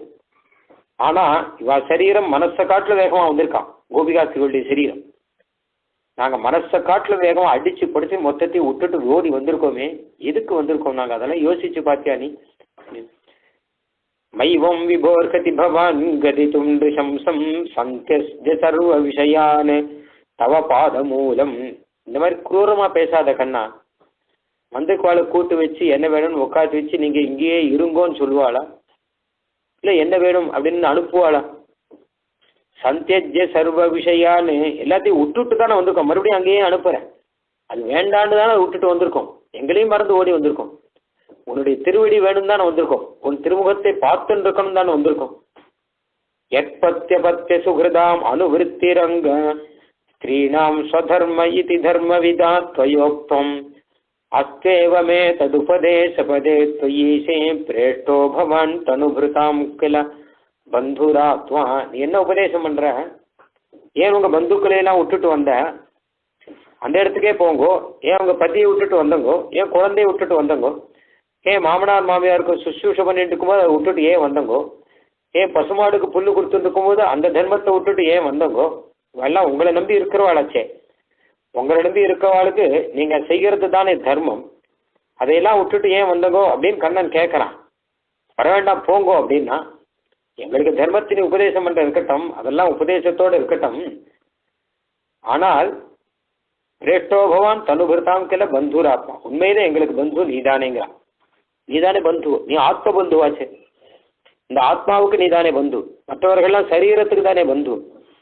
கணவனாகட்டும், அம்மாவாகட்டும், அப்பாவாகட்டும், மாமனாராகட்டும், குழந்தையே தான் ஆகட்டும், இந்த சரீரத்துக்கு அந்த சரீரம் அப்படிதானே பந்துத்துவம் வரும். அடுத்த ஜென்மத்தில் வேற சரீரத்துக்கு வேற பந்து அப்படிதானே வரப்போறது. இவர் வரப்போறது இல்லையே, வேற யாரோ தானே வரப்போறா. அப்போ இந்த ஜென்மத்தில் பாந்தவியன்னு பார்த்தான்னா சரீரத்தை இட்டு தான் வருது. இந்த சரீரத்துக்கு அந்த சரீரம் கணவன் மனைவி, இந்த சரீரத்துக்கு அந்த சரீரம் அம்மா பிள்ளை அப்படிதானே வந்திருக்கு. ஆனால் நீ அப்படி இல்லையே, நீ சரீர பந்து இல்லை, நீ ஆத்ம பந்து. என்ன ஆனாலும் சரி, இந்த ஆத்மாவுக்கு நீ தான் சுவாமி, உனக்கு இந்த ஆத்மா தாசன் சேஷன் அப்படிங்கிறது தானே. ஓ பிரேஷ்டோ பவான் தனு, அது மாத்திரம் இல்லை, பிரேஷ்டோ பவான் எத்தனை பிரியமானவன். இந்த சரீர பந்துக்கள் எல்லாம் சாதாரணமான பிரீத்தி, ஏதோ அவளால் லாபம் கிடைக்கிற வரைக்கும் பிரீத்தி இருக்கும். துக்கம் அப்படின்னா உடனே முடிச்சுடுவான். போடா நீ யாரோ பார்த்துக்கோடா, நான் யாரோ பார்த்துக்கொண்டுவான். யாரா இருந்தாலும் அப்படிதான் வந்துருக்கு. எந்த பந்துத்துவமானாலும் அது முறியும்படி தான் இந்த காலத்தில் இருக்கு. ஆனால் உந்தன்னோடு உறவேல் நமக்கு இங்கு ஒழிக்க ஒழியாது அப்படின்னு பிரிக்க முடியாத ஒரு உறவு நமக்கும் பரமாத்மாவுக்கும் இருக்கிற உறவு. அது சுவாபாவிகமானது, அது இயற்கையானது, அது உண்டானது கிடையாது, அது அனாதியா இருக்கக்கூடியது. அதை யாரும் அறுக்க முடியாது, யாரும் மறுக்க முடியாது, ஒன்றும் பண்ண முடியாது. என்ன ஆனாலும் நல்லா யோசிச்சு பார்த்தா தெரியும். என்ன ஆனாலும் பகவான் தான் நம்மளை சிருஷ்டிச்சான். என்ன ஆனாலும் பகவான் தான் நமக்கு கை கால்லாம் கொடுத்துருக்கான். என்ன ஆனாலும் பகவான் தான் நமக்கு ஞானத்தை கொடுத்துருக்கான். என்ன ஆனாலும் நாம இன்னைக்கு மூச்சு விடுறோம்னா நல்லா மூச்சு விடணும் அப்படின்னு இத்தனை கொஞ்சம் ஆக்சிஜன் ஏற்றிக்கணும் அப்படின்னு சங்கல்பம் நாம பண்ணலை. பகவான் தான் நமக்கு மூச்சோட ஏற்பாடு பண்ணியிருக்கான். நமக்கு ஆகாரங்கள்லாம் நமக்கு நல்லா ஜெரிக்கிறது, தீர்த்தம் சாதம் எல்லாம் ஜெரிச்சு சௌக்கியமா இருக்கும் அப்படின்னா நம்ம சங்கல்பத்தினால இல்லை, பகவானுடைய சங்கல்பத்தினால தான் நமக்கு எல்லாமே நடந்துருக்கு. தூங்கும்போது நிம்மதியா தூங்குறோம், அப்பவும் மூச்சு நல்லா போயின்னு இருக்கு அப்படின்னா நம்ம சங்கல்பத்தினால இல்லை, பகவத் சங்கல்பத்தினால. அப்ப எதுதான் நம்ம கிட்ட இருக்கு? மொத்தமே பகவானால் தானே நடக்கிறது. அப்போ இத்தனை பண்ணியிருக்கிற நீ எங்களுக்கு பிரேஷ்டானா, நீ எங்களுக்கு பிரியமானவனா, இல்ல திடீர்னு முறிச்சுட்டு போறவா எங்களுக்கு பிரியமானவாளா? அவெல்லாம் ஆர்த்தி தெய்ஹி கிம் அப்படிங்கிறா. திடீர்னு பார்த்தா கஷ்டமா இருக்கு அவகிட்ட. அதனால அவள்லாம் பந்து இல்லை கண்ணா, நீ தான் பந்து. அதனால எங்களை நீ அங்கீகரிக்கணும் அப்படின்னு கோபஸ்ரீகள் சொன்னப்புறம்தான் கண்ணன் அவளோட கூட ராசக்கிரீடை பண்றான். ராசக்கிரீடைங்கிறது சரீரத்தினாலே கிரீடையா இருந்தாலும் அது ஆத்ம கிரீடா. அது ஆத்ம கிரீடா ஆத்மரதிகின்னு சொல்ற மாதிரி இந்த ஆத்மாவுக்கும் அந்த ஆத்மாவுக்கும் நடக்கிற கிரீடை, ஜீவனுக்கும் பரமாத்மாவுக்கும் நடக்கிற கிரீடை. வெளியில பாக்குறதுக்கு சரீரத்தால நடக்கிற மாதிரி இருக்கும். சரீர சிந்தையெல்லாம் விட்டுட்டு தான் வந்திருக்கா இவா. சரீர தர்மங்களையெல்லாம் விட்டுட்டு தான் ராசக்கிரீடை நடக்கிறது. அதனால நாங்க இந்த சரீர பாந்தவியம் கேட்கல, உன்னை பார்த்துட்டு போறது அப்படி கேட்கல, எற்றைக்கும். அதனால எத்தனை ஜென்மம் எடுத்தாலும் ஆத்ம பந்துவா இருந்துட்டா போதுமே. ஜென்மத்துல இருக்கோமா, மோட்சத்துல இருக்கோமா, இல்ல மோட்சத்துல இருக்கும்போதே பகவான் ஒரு அவதாரம் எடுத்தான்னு வச்சுக்கோங்க, அந்த அவதாரத்துல நாங்களும் கூட வரும், உன் கூடவே உன்னை அனுபவிச்சுட்டு இருக்கோம் அப்படின்னு அர்த்தம். 7 பிறவிக்கும்னா உன்னுடைய 7 பிறவிக்குன்னு அர்த்தம். நீ எத்தனை பிறவி எடுத்தாலும் எத்தனை அவதாரம் எடுத்தாலும் உந்தன்னோடு உற்றோமே யாவோம், நாங்களும் உன்னை அனுபவிச்சுட்டே இருப்போம். அதனால இற்றை பறை கொள்வான் அன்று கான், இந்த பறையை கொடுத்து எங்களை ஏமாத்திராது, வேண்டாம். கோவிந்தா எற்றைக்கும் 7 பிறவிக்கும், கோவிந்தாங்கிற இந்த பாசுரத்திலையும் கோவிந்தான்னு கோவிந்த திருநாமம், 3 பாசுரத்துல கோவிந்த நாமம் கடைசியில அழகா வந்திருக்கு. என்னென்னமோ நாமத்தை சொல்லி சொல்லி சொல்லி சொல்லி பார்த்துட்டு கடைசியில கோவிந்தா அப்படிங்கிறத கடைசி 3 பாட்டில் அமைக்கிற. கோவிந்தாங்கிறது கோதாவுக்கு ரொம்ப பிடிச்சாம, ஏன்னா கோவிந்தாலேயே கோதா இருக்கு. கோவிந்தா கோதா முதல்ல கடைசியை சேர்த்தா கோதான்னு ஆண்டாளுக்கு அதனால பிடிச்ச திருநாமம் அப்படின்னு ஒருத்தர் வேடிக்கையா சொன்னார். கோவிந்தாவுக்குள்ள கோதா அடக்கம் அப்படின்னு இல்லை, கோதாதான் கோவிந்தா என்று சொல்லலாம். ஆண்டாளுக்கு ரொம்ப பிடிச்ச திருநாமம் ஆனதுக்கு காரணம் என்னன்னு கேட்டா, கோவிந்த பட்டாபிஷேகம் ஆனப்புறம் நமக்கும் பகவானுக்கும் இருக்கக்கூடிய சம்பந்தத்தை சொல்றது. பெற்றம் மேய்த்துன்னும் குலத்தில் பிறந்திருக்கான்ங்கிறத காண்பிக்கிறது. நமக்காக பிறந்திருக்கான், அனுகிரகம் பண்றதுக்காக பிறந்திருக்கான்ங்கிறத காண்பிக்கிறது. இந்த பாட்டுல என்ன சொல்றார் அப்படின்னா, இற்றை பறை கொள்வான் அன்றுக்கான் கோவிந்தா. இப்படி ஒரு சின்ன பலனை கொடுத்துட்டு இல்ல பறைங்கிற வாத்தியத்தை கொடுத்து எங்களை ஏமாத்தணும்னு நினைக்கிறியே, கோவிந்தா உனக்கு என்ன புத்தி இல்லையாங்கிற, பாடு வைக்கிறவன் தானே நீ அப்படிங்கிற. ஏன்னா தாத்பரியம் புரிஞ்சுக்கலையே. பறை அப்படின்னா அந்த பறைங்கிறதுக்கு என்ன அர்த்தம்னா பல அர்த்தம் இருக்கலாம், ஆனா தாத்பரியம் புரிஞ்சுக்க வேண்டாமா? லவணம் கொண்டு வா அப்படின்னா கணவன் சாப்பிட உட்காந்துருக்கான், ஆகாரத்துல கொஞ்சம் உப்பு குறைஞ்சு போச்சு, உப்பு போடுன்னு சொல்லணும், ஆனா ராத்திரி வேளையில உப்புன்னு சொல்ல மாட்டான். அதனால கொஞ்சம் லவணம் அப்படின்னு சொன்னான் அவன் சம்ஸ்கிருதத்துல. இவளுக்கு அறவுலையே சம்ஸ்கிருதம் தெரியும், அதனால இவ புரிஞ்சுப்பா, சம்ஸ்கிருதம் படிச்சிருக்கா அவன். அதனால லவணம் கொண்டு வா அப்படின்னா தாராளமா கொண்டு வரேன் அப்படின்னு எரும மாட்டு சாணியை கொண்டு வந்து போட்டான். ஏன்னா லவணம் தான் எரும மாட்டு சாணின்னு அர்த்தம். அப்படியும் ஒரு அர்த்தம் உண்டு. என்ன இதுன்னு கேட்டா, இந்த லவணம் கொண்டு வான்னு சொன்னாங்களே, லவணம்னா இதுவும் தானே அர்த்தம், லவணம் கொண்டு வான்னு இதையும் கொண்டு வந்தானே இதுவும் தானே அர்த்தம் அப்படிங்கிறான். அந்த மாதிரி ஒரு பைத்தியமா இருக்கேப்பா நீ. உனக்கு எந்த இடத்துல எந்த அர்த்தம் அப்படின்னு தெரிஞ்சுக்க வேண்டாமா? பிரகரணத்தை வச்சுட்டு தாற்பயத்தை தான் புரிஞ்சுக்கணும், பதத்தினுடைய அர்த்தத்தை எடுக்கக்கூடாது.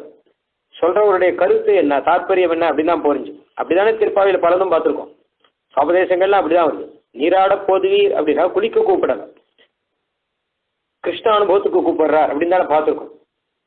அந்த மாதிரி தாற்பரிய ஞானம் உனக்கு இல்லையே, ஏன் இப்படி மாடு மேய்க்கிற மாதிரி நடந்துக்கிறேங்கிறா. எங்ககிட்டயும் அப்படி நடந்துக்கிறேன். இற்றை பறைகொள்வான் அன்றுகான் கோவிந்தா. எங்களுடைய மனோபாவம் என்ன? சிற்றஞ்சிறாலே வந்து பறை கொண்டா அப்படின்னா இந்த வாத்தியத்தையா கேட்குறோம், இல்லை ஒரு நாள் பலனை கேட்குறோம்? எங்க தாற்பயம் என்ன, மனசுல என்ன இருக்குங்கிறது புரிஞ்சுட்டு அர்த்தம் எடுத்துக்கணுமா பதங்களுக்கு? தாற்பரிய ஞானம் காரணம்னு எழுதி வச்சிருக்காங்க. அதனால்தான் ஸ்ரீவாச்சான் பிள்ளை அழகா ஒரு உதாரணம் ஒன்று எடுத்து காமிச்சிருக்காரு. ரொம்ப நாள் தூர தேசத்துல போயிருந்தவன் ஒருத்தர். போன பாட்டில் சொன்ன மாதிரி விவாகம் ஆச்சு, புதுமண தம்பதிகள், ஆனா தூர தேசத்துல இருக்கான். பிரிஞ்சு ரொம்ப நாள் கழிச்சு வந்தான். வந்து அவளை பார்க்கணும்னு சொல்லிட்டு ஆசையோட தான் வரான். இப்போ அவளோட பேசுறதுக்கே சந்தர்ப்பம் கிடைக்கல, எப்போ பார்த்தாலும் நிறைய பேர் வந்துட்டே இருக்கான். அதனால மெதுவா இப்படி இவன் மாடியில் ரூமுக்கு போயிட்டான். அவன் வருவா அப்படின்னு அவன் வரவழைக்கான் அங்க மாடியில. அதனால என்னென்னமோ ஜாட காமிச்சு பார்த்தான், அவனுக்கு தெரியல. அப்புறம் கடைசியில கிட்ட போய் தீர்த்தம் வேணும் மாடிக்கு கொண்டு வா அப்படின்ட்டான். மாடிக்கு வா தீர்த்தம் வேணும் அப்படின்ட்டான். சொல்லிட்டு இவன் மாடிக்கு போயிட்டான். போய் அப்படி பார்த்துட்டே இருக்கான், ஆனா அவன் வரவே இல்லை. மாடிக்கு போனப்பறம் அவன் வருவாள் அப்படின்னு சொல்லிட்டு அவன் அப்படியே அந்த பக்கம் பார்த்துட்டு இருக்கான். என்ன சொல்லி 5 நிமிஷம் ஆச்சு இன்னும் வர காணுமே அப்படின்னு திரும்பி பார்த்தான்னா பின்னாடி ஒரு டம்ளர்ல தீர்த்தம் இருக்கு. தீர்த்தம் இருக்கு, அவ கொண்டு வந்து வச்சுட்டு போயிருக்கான். இவன் தலையில அடிச்சுட்டான், தீர்த்தம் கொண்டு வா மாடிக்கு வா அப்படின்னா என்ன தாற்பயம் புரிஞ்சுக்கலையே. பெருவிடாய்ப்பட்டவன் தண்ணீர் கொண்டு வா என்றால் தண்ணீரை கொண்டு வந்து கொடுப்பாளோங்கிற திருவாச்சமிழ். தண்ணி கொண்டு வா அப்படின்னு கேட்டா அதுக்கு என்ன தாற்பயம்னா நீ வான்னு தானே அர்த்தம். ஜலத்தையா கேட்கறான். அந்த மாதிரி தாற்பரிய தியானம் உனக்கு இல்லையேங்கிற. இற்றை பறை கொள்வான் அன்றுகான் கோவிந்தா, எற்றைக்கும் 7 பிறவிக்கும். பின்ன என்ன நாங்க கேட்கறது என்ன கேட்டா, இன்னைக்கு மாத்திரம் இல்லை, எற்றைக்கும் 7 பிறவிக்கும் உந்தன்னோடு உற்றோமே யாவோம். உன்னோட சேர்ந்தே இருப்போம், உன்னை விட்டு பிரிய மாட்டோம். ஆத்ம பந்துவாக உனக்கு கூடவே இருக்கணும். உனக்கே நாம் ஆட்செய்வோம். அது மாத்திரம் இல்லை, அடுத்த விஷயம் உனக்கே நாங்கள் கைங்கரியம் பண்ணணும், சேஷவிருத்தி பண்ணிட்டு இருக்கணும். உன்னோடு சேர்ந்தே இருக்கணும், உன்னை விட்டு பிரிச்சிடக்கூடாது. உன்னோட உறவு முறை தான் வேணும், சகல விதமான உறவாகணும். உனக்கு ஒரு விதம் இல்லை. மாதா பிதாங்கிற மாதிரி துவமேவ மாதாச்ச பிதா துவமேவன்னு சொன்ன மாதிரி சகல விதமான பந்துவும் நீ தான் ஆகணும். இப்படி இருக்கணும்னு முதல்ல. 2வது உனக்கே நான் ஆட்செய்வோம், உனக்கே நாங்கள் கைங்கரியங்கள்லாம் பண்ணிட்டு இருக்கணும். இது வரைக்கும் யார் யாருக்கோ என்னென்னமோ பண்ணி பண்ணி பண்ணி பிறர்க்கே உழைத்து ஏழையானேன் அப்படிங்கிற திருவங்க எழுதுவார். பிறர்க்கே உழைத்து உழைத்து உழைத்து ஏழையாயிருக்கேன், இல்லை உடலுக்கே உழைத்து உழைத்து உழைத்து மோசமாயிருக்கேன். நான் உனக்கே உழைக்கணும், உனக்கே நாம் ஆட்செய்வோம். ஏன்னா இது வகுத்த விஷயம். உனக்கு கைங்கரியம் பண்றதுக்கு தான் இந்த சரீரம் இருக்கு, இந்த ஆத்மா இருக்கு. இதை வச்சுட்டு இன்னொருத்தருக்கு சேவை பண்றதுங்கிறது ஔபாதிகம், ஏதோ ஒன்று சேர்ந்தது. கர்மாதீனமா அவர்கிட்ட வேலைக்காரனா இருக்கான்னா வேற வழி இல்லை, வேலைக்காரனா இருக்கான். அவர் பைசா கொடுக்குறார், அதனால அவர்கிட்ட வேலைக்காரனா இருக்க வேண்டியிருக்கு. இவர்கிட்ட பந்துவா இருக்கான்னா வேற வழி இல்லை, அவர்கிட்ட பந்துவா இருக்கான். ஆனா பெருமாள் கிட்ட எப்படின்னா விலையின்றி நாம் அடியோம் அப்படிங்கிற ஒரு பிரயோஜனமும் இல்லை. ஆனா பெருமாளுக்கு நாம தாசன். என்னானாலும் ஒரு பிரயோஜனத்தை எதிர்பார்த்து தாசன் அப்படிங்கிறது கிடையாது, இயல்பாகவே தாசன். அசுல்க தாசிக்காக அப்படிங்கிறார் கோபிகா ஸ்திரீகள். விலையின்றி தாசர்கள் நாங்கள் அப்படிங்கிறார். அந்த மாதிரி உனக்கே நாம் ஆட்செய்வோம், உன்னோடு உற்றோமே ஆவோம், உன்னோட சேர்ந்தே இருக்கணும்.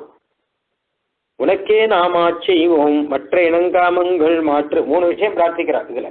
முதல் விஷயம் உந்தன்னோடு உற்றோமே ஆவோம். இந்த 3 விஷயமும் திருமந்திரத்துல 3 பதம் இருக்கு. 3 பதத்துல சொல்ற 3 விஷயத்தை இங்க 3 வாக்கியமா சொல்ற. திருமந்திரத்துல 3 பதம் இருக்கு. அதனுடைய அர்த்தம் தான் அப்படியே தமிழ்ல ரொம்ப அழகா இருக்கு, கொஞ்சம் கூட மாறாமல் அப்படியே வரும். உந்தன்னோடு உற்றோமே ஆவோம்னா பகவானுக்கு சேஷன் நாம், அதனால அந்த சம்பந்தம் வேணும் அப்படிங்கிறது. உனக்கே நாம் ஆட்செய்வோம் அப்படிங்கிறது பகவானுக்கே கைங்கரியம் பண்ணணும் அப்படின்னு பலனை சொல்றது. உனக்கே நாம் ஆட்சி செய்வோம். இன்னொரு அர்த்தம் உனக்கே அப்படின்னா உனக்காகவேன்னு அர்த்தம். உனக்காகவே கைங்கரியம் பண்றோம், எங்களுக்காக கைங்கரியம் இல்லை. உனக்கு கைங்கரியம் பண்ணி ஒரு பலனை எதிர்பார்க்கல நாங்க, உனக்கு தான் அந்த பலனும் வேணும் அப்படின்னு பலனு சமர்ப்பணம். அகம் மத்ரக்ஷண பரஹ மத்ரக்ஷண பலம் ததா நம்ம எனக்கு என்ன ரட்சணம் பண்ணியானால் அதை வரக்கூடிய பலனும் உனக்கு தான் விடும். நான் உனக்கு தான் அந்த கைங்கரியம் பண்ண போறேன், பலன் கூட எனக்கு கிடையாது அப்படிங்கிறது பல சமர்ப்பணம். இதைத்தான் லக்ஷ்மண பெருமாள் பண்றார், பல சமர்ப்பணம் பண்றார். தவச்ச அர்த்த பிரகல்பதே அப்படிங்கிற, என்னை காட்டுக்கு கூட்டுன்னு போனால் உனக்கு நல்லதுங்கிற பெருமாள் கிட்ட. ஏன்னா உனக்கு கைங்கரியம் நடக்கும். எனக்கு என்ன கேட்டா குருஷ்வமா மனுச்சரம் வைதர்மியம் நேக வித்தியதே கிருதார்த்தோகம் பவிஷ்யாமி. என்னை கூட்டுன்னு போனால் நான் கிருதார்த்தனாவேன், ரொம்ப பாக்கியம் வாஸ்தவம். ஆனா உன்னுடைய காரியம் தான் நடக்கும், என் காரியம் இல்லை. என்னை கூட்டுன்னு போய் உன் காரியத்தை நீ நடத்திக்கோ, உனக்கு கைங்கரியத்தை நடத்திக்கோ அப்படின்னு லக்ஷ்மண பெருமாள் சொல்றார். அதுதான் பலத்தியாகம் அப்படின்னு பெயர். மொத்தத்தையும் பலனையும் பெருமாளுக்கு சமர்ப்பிச்சுடணுமா. அதுதான் காட்டுல ஆசிரமம் கட்டுறார், பர்ணசாலை கட்ட சொன்னார் பெருமாள். அப்போ ஒரு நல்ல இடமா பார்த்து பர்ணசாலை கட்டுனார் லக்ஷ்மண பெருமாள்கிட்ட. உடனே லக்ஷ்மண பெருமாள் மாட்டேன்னு விட்டார். இப்படி சொன்னா செய்ய மாட்டேன், நல்ல இடமா பார்த்துன்னு சொல்லக்கூடாது. நீரே ஒரு நல்ல இடம் பார்த்து இந்த இடத்துல கட்டுடான்னு சொல்லணும். ஏன்னா உமக்கு பிடிச்சதா, உமக்காக தான் இந்த பர்ணசாலை கட்டுறது. இப்போ ஸ்வயந்து ருச்சிரே தேசே கிரியதாமிதி மாம் வதா பரவான் அஸ்மிகா குஷ்டா தொய் வருஷசதம் ஸ்தீதே. பரவான் நீர் தான் சுவாமி, நான் தான் அடியவன். அப்போ எனக்குன்னு ஒரு ஆசை கிடையாது, உம்முடைய ஆசை எதுவோ அதுதான். அப்போ உம்முடைய விருப்பத்தை சொல்லி அங்கே கட்டுன்னு சொல்லணும். இன்னைக்கு மாத்திரம் இல்லை, இன்னும் 100 வருஷம் காட்டில் இருந்தாலும் இப்படிதான் விட்டார். 100 வருஷம் காட்டில் இருந்தாலும், ஏன்னா ரொம்ப வருஷமும் ஒருத்தன் வேலைக்காரனா இருந்தான்னு வச்சுக்கோங்க, அவன் எந்த எஜமானுக்கே எஜமான் ஆயிடுவான். அவன் இத்தனை வருஷமா நான் இருக்கேனேன்னுவான். அப்படி இல்லை, 100 வருஷம் ஆனாலும் இப்படிதான், எத்தனை ஜென்மம் எடுத்தாலும் இப்படிதான் பரவான. அப்ப என்கிட்ட ஒரு பலனை சுமத்தாதையும் உனக்கு பிடிச்ச இடமா பார்த்து கட்டு அப்படின்னு சொல்லாது. தேவதற்கு அபிமதம் எதுவோ அதுதான் நான் செய்வேங்கிறேன். அதனால உனக்காகவே, பெருமாளுக்காகவே கைங்கரியம், உனக்கே நாம் ஆட்சி செய்வோம். சந்திரன் மாதிரி இருக்கணும். சந்திரன் பெருமாளுக்கு கைங்கரியம் பண்றது, புஷ்பம் பெருமாளுக்கு கைங்கரியம் பண்றது, அதுக்கு ஏதாவது பலம் உண்டானா? பெருமாளுக்கு தானே. அந்த மாதிரி அந்த விஷயத்துல அச்சேதனம் ஆயிடணும், பெருமாளுக்கு தான் பலன் அப்படிங்கிற மாதிரி நினைச்சிடணும். பெருமாள் எப்படி புஷ்பத்துக்கு ஒரு வாசனையை கொடுத்து, புஷ்பத்துக்கு ஒரு மிருதுத்தன்மையை கொடுத்து தன்னை கைங்கரியத்துக்கு ஏற்ற மாதிரி அதை ஆக்கியிருக்காரு. சந்தனத்துக்கு ஒரு வாசனையை கொடுத்து, சந்தனத்துக்கு ஒரு குளிர்ச்சியை கொடுத்து கைங்கரியத்துக்கு ஏற்ற மாதிரி அதை ஆக்கியிருக்காரு. வெல்லம், சர்க்கரை இருக்கும் இல்லையோ, கற்கண்டு, அதுக்கு ஒரு இனிப்பை கொடுத்து பெருமாள் தனக்கு ஏற்ற மாதிரி, தன்னுடைய போகத்துக்கு ஏற்ற மாதிரி அதை ஆக்கியிருக்கார். அந்த மாதிரி தான் நமக்கும் ஒரு ஞானத்தை கொடுத்து, சரீரத்தை கொடுத்து தன் கைங்கரியத்துக்கு ஏற்ற மாதிரி ஆக்கியிருக்கார். இப்போ சந்தனத்தினுடைய மனமோ சந்தனத்தினுடைய குளிர்ச்சியோ எதுக்காக இருக்கு அப்படின்னா சந்தனத்துக்கு இல்லை, பகவானுக்கு தான் இருக்கு. அதே மாதிரிதான் சிருஷ்டியில நமக்கு ஒரு ஞானமும் நமக்கு ஒரு சரீரமும் பகவானுக்கு கொடுத்துருக்கிறது தனக்காக தான். ஸ்வமுத்திஷ்ய ஸ்ரீமான் இதி வததி வா கௌபனிஷதி உபாயோபேயத்வே தவ. ஆழ்வான் அழகா சொல்றார், உன்னை உத்தேசிச்சுதான் லோகத்தை சிருஷ்டி நடக்கிறதே பகவானுக்காக தான். எல்லா வஸ்துக்களையும் பகவான் சிருஷ்டிக்கிறதே தனக்காக தான், தனக்கு உபயோகப்படணும் அப்படிங்கிறது. அதுதான் சேஷி அப்படின்னு பெயர். சேஷினா பிரதான பலி அவர் தான், அவருக்காக தான் எல்லாம், நமக்கு எதுவும் கிடையாது. நமக்கு ஏதோ பலன் கிடைக்கிறது அப்படிங்கிறது அந்த வேலைக்காரனுக்கு கிடைக்கிற பலம் மாதிரி. எஜமானுக்கே உழைச்சு கடைசியா வேலைக்காரனுக்கு கொஞ்சம் கூலி கொடுக்குறார். மொத்தமும் எஜமானுக்கு உழைக்கிறார். ஒரு கம்பெனியில வேலை பார்க்கிறவன் மாச கடைசியில் அவனுக்கு 10,000 ரூபாய் சம்பளம் வருதுன்னு விற்போம். ஆனால் 10,000 ரூபாய் சம்பளத்தை எஜமான் ஏன் கொடுக்குறாருன்னா இவனால அவருக்கு 50,000 ரூபாய் லாபம் வரும். அப்பதான் எஜமான் அவனை கூட்டு வேலையில் வச்சு 10,000 கொடுக்குறாரு. அப்போ எஜமானுக்கே உழைச்சு கடைசியில் தானும் ஒரு 10,000 வாங்கிட்டு போறான் அப்படின்னு தானே தவிர வேற கிடையாது. அந்த மாதிரி தான் பகவான் கிட்ட நம்ம கைங்கரியம் பண்றதும் பகவானுக்கே தான். நமக்கு ஒரு சந்தோஷம் இருக்குன்னா கூட அது பிரதான பலம் கிடையாது. அதனால உனக்கே நாம் ஆட்சியோம் மற்ற இனங்காவங்கள் மாற்று. அதனால உனக்காகவே நாங்கள் கைங்கரியம் பண்ணணும். இதுல வேற விஷயமா எங்களுடைய ஆசை ஏதாவது இருந்தால் அது ஒழிச்சு, அது வேண்டாம். மற்றேனுங்க உனக்கு கைங்கரியம் பண்றது தவிர வேற ஏதாவது ஆசை வரும்படி பண்ணிடாத. வேற ஏதாவது விருப்பம் வரும்படி, எனக்கு ஐஸ்வர்யத்திலையோ இல்லை சம்சார பண்ணலையோ விருப்பம் வரும்படி பண்ணிடாத கண்ணா. அதெல்லாம் எதுவும் வேண்டாம். அப்படிலாம் இருந்தால் அதை மாற்றுனா அதை போக்கிடும்னு அர்த்தம். எங்க ஆசையெல்லாம் போக்கிடும், உனக்கு தான் கைங்கரியம் பண்ணணும் அப்படிங்கிறது திருமந்திரத்துல நடுப்பதத்தினுடைய அர்த்தம். ந நாகபிருஷ்டம் ந ச பாரமேஷ்டியம் ந சார்வபௌமம் ந ரசாதிபத்தியம் ந யோக சித்தி அபுனத்பவம் வா சமஞ்சசத்வா விரகைய காங்கே அகம் ஹரே தவ தாசானுதாச அகம் கரே தவ பாதைகமூலதாசானுதாசோ பவிதாஸ்மி பூயः மனஸ்மரே தாசுபதே குணாம்ஸ்தே கிருணீதவா கர்ம கரோது காயः அப்படின்னு பாகவதத்துல விருத்தரன் சொல்ற ஸ்லோகம் அழகா இருக்கும். ந நாகபிருஷ்டம், அப்பா எனக்கு ஏதாவது தேவலோகத்தை கொடுக்குறேன்னு சொல்லியோ இல்லை வேற ஏதாவது போகலோகத்தை கொடுக்குறேன்னு சொல்லியோ இல்லை பிரம்மஸ்தானத்தில் உட்காத்தி வச்சு உன்னை ராஜாவாக்குறேன் அப்படின்னும் இதே பாதாளத்தில் நாகர்களுடைய தலைவனா உட்காத்தி வைக்கிறேன் அப்படின்னு சொல்லியோ இல்லை உனக்கு பலவிதமான யோக சித்தியெல்லாம் கொடுக்குறேன், நீ அப்படியே பறக்கலாம், ஆகாசத்தில் பறக்கலாம், கீழே விழலாம், பெரியவனாகலாம், சின்னவனாகலாம் அப்படின்னு சில சித்திகள்லாம் கொள்ளியோ அந்த சித்திகள்லாம் கொடுத்தோ என்ன அனுப்பிச்சுடாரு. அதெல்லாம் எனக்கு வேண்டாம். அபுனத்பவம் அப்படின்னா மோட்சத்தை கூட நான் கேட்கல, அதுவும் எனக்கு வேண்டாம். எனக்கு வேண்டியது நீ தான் வேணும். அப்படின்னா என்ன அர்த்தம் கேட்டா, மோட்சத்திலையும் உனக்காக தான், எது கொடுத்தாலும் உனக்காக தான் வேணும் அப்படிங்கிற. எம்மா வீட்டு திறமும் செப்பம் நின் செம்மா பாதபற்பு தலை சேர்த்து ஒல்லை கைமா துன்பம் கடிந்த பிரானே அம்மா அடியேன் வேண்டுவது ஈதேங்க. எனக்கு வேண்டியது இதுதான். எம்மா வீடு அப்படின்னா மோட்சம்னு அர்த்தம்.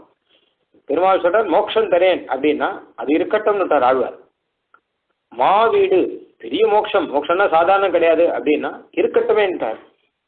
எம்மா வீடு அப்படின்னா இருக்கட்டுமேன்னுட்டார் ஆழ்வார். எம்மா வீட்டு திறமும் செப்பம், எனக்கு வேண்டியது என்கிட்ட நின் செம்மா பாத பருப்பு, உன்னுடைய சிவந்த பாத பத்மம் அதுதான் வேணும், பொற்றாமரை தான் வேணும். நீ செம்மா பாத பருப்பு தலை சேர்த்து, என்னுடைய தலையில அதை சேர்க்கலாம், உன் திருவடியை சேர்த்து எனக்கு அனுகிரகம் பண்ண, அதுதான் வேணும். மோட்சமே ஆனாலும் அது இருந்தாதான் எனக்கு வேணும், இல்லாட்டா மோட்சம் வேண்டாம். கைமா துன்பம் கடிந்த பிரானே அம்மா அடியேன் வேண்டுவது ஈதே. அதாவது பெருமாள் இந்த பலனை கொடுக்குறேன் அந்த பலனை கொடுக்குறேன் மோட்சம் கொடுக்குறேன் அப்படின்னாலும் அதுவும் நமக்காக அப்படின்னு நினைக்கக்கூடாது. மோட்சங்கிறது நமக்காக கிடையாது. எப்படி சம்சார பலங்கள்லாம் வேண்டாம் வேண்டாம்னு ஒதுக்குறோமோ அந்த மாதிரி நமக்காக வரக்கூடிய மோட்சமும் ஒதுக்க வேண்டியதுதான். பகவானுக்காக அப்படிங்கிறது தான் முக்கியம். பகவானுக்காக மோட்சம் அப்படிங்கிறது புரிஞ்சுக்கிட்டுனா அப்போ இந்த சம்சார பலனும் பகவானுக்காக அப்படின்னு ஆகிடுச்சுன்னா அவ பிரச்சனையே கிடையாது. இந்த சம்சாரத்திலே இருந்தா கூட பகவானுக்காக தான் அந்த பலன் அப்படின்னு ஆயிடுச்சுன்னா அப்போ நித்தியம் சாப்பிட்றோம், ஆனா எனக்காக சாப்பிடல, பெருமாளுக்கு திருவாராதனம் பண்ணி அம்சை பண்ணி சாப்பிட்றோம் அப்படின்னு எல்லாமே பகவானுக்காக அப்படின்னு ஆச்சுன்னா ஆனந்தமா இருக்க முடியும் இங்கேயே. அதனால மற்ற இனம் காவங்கள் மாற்று, இதை கொடுக்குறேன் அதை கொடுக்குறேன் அப்படின்லாம் கொடுக்காத வேற விஷயத்துல எனக்கு இருக்கிற ஆசைகளை மாற்றி அகம் கனே தவ பாதை கமூல தாசாது தாசோ பவிதாஸ்ம பூயா, என்னுடைய மனசுனால உன்னையே நினைக்கணும், என்னுடைய வாக்குனால உன்னையே பேசணும், உன்னுடைய தாசானுதாசனாக உன் பக்தர்களோட நான் இருக்கணும், அதுதான் எனக்கு வேண்டியதுங்கிறான். இது தவிர மோட்சத்தை எனக்கு கொடுத்துடாதே அப்படிங்கிறான் விருத்ராசன். அந்த ரீதியில மற்ற இனம் காவங்கள் மாற்று, வேற அல்ப பலன்ல ஆசை இருந்தா மாற்றுங்கிறது மாத்திரம் அர்த்தம் இல்லை.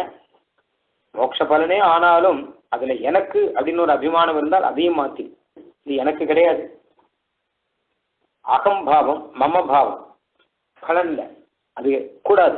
அது இருந்தாலும் பெரிய பிரச்சனையே வருது. நான் இத்தனை கைங்கரியம் பண்றேன் எனக்கு என்ன மரியாதை அப்படிங்கிற,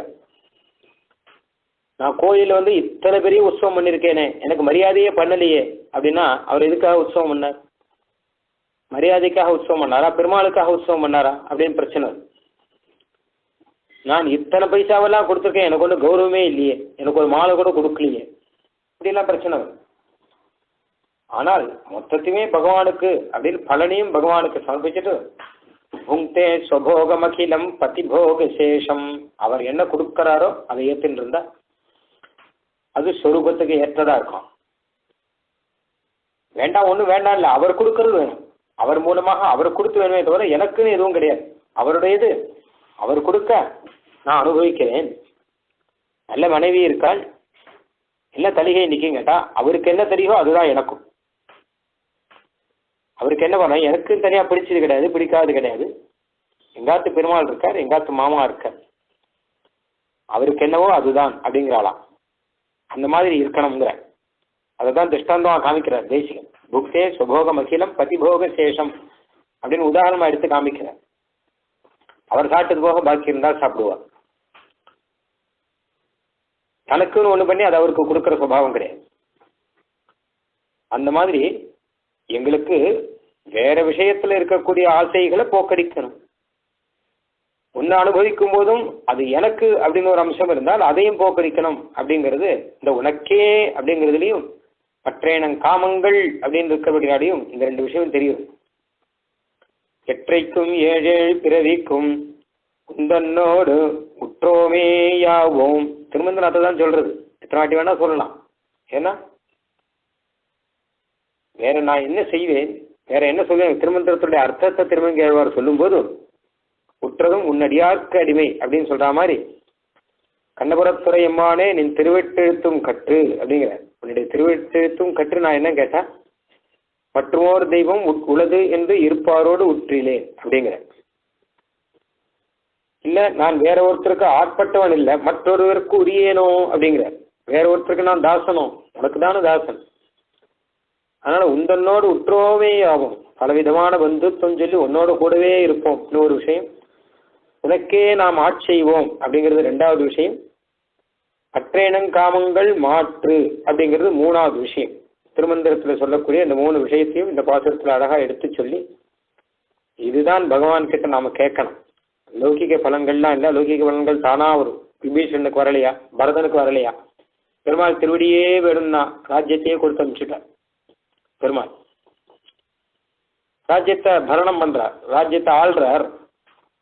ஆனால் பெருமாளுடையது அப்படின்னு சொல்லிட்டு ஆள்றார். தனக்கு பலன் கிடையாது. தான் ஜடாவுடி மரவுடி எல்லாம் தரிச்சுண்டு பெருமாளுக்கு பலன் இது, பாதுகைக்கு பலன் இது அப்படின்னு தான் சமர்ப்பிக்கிறார்.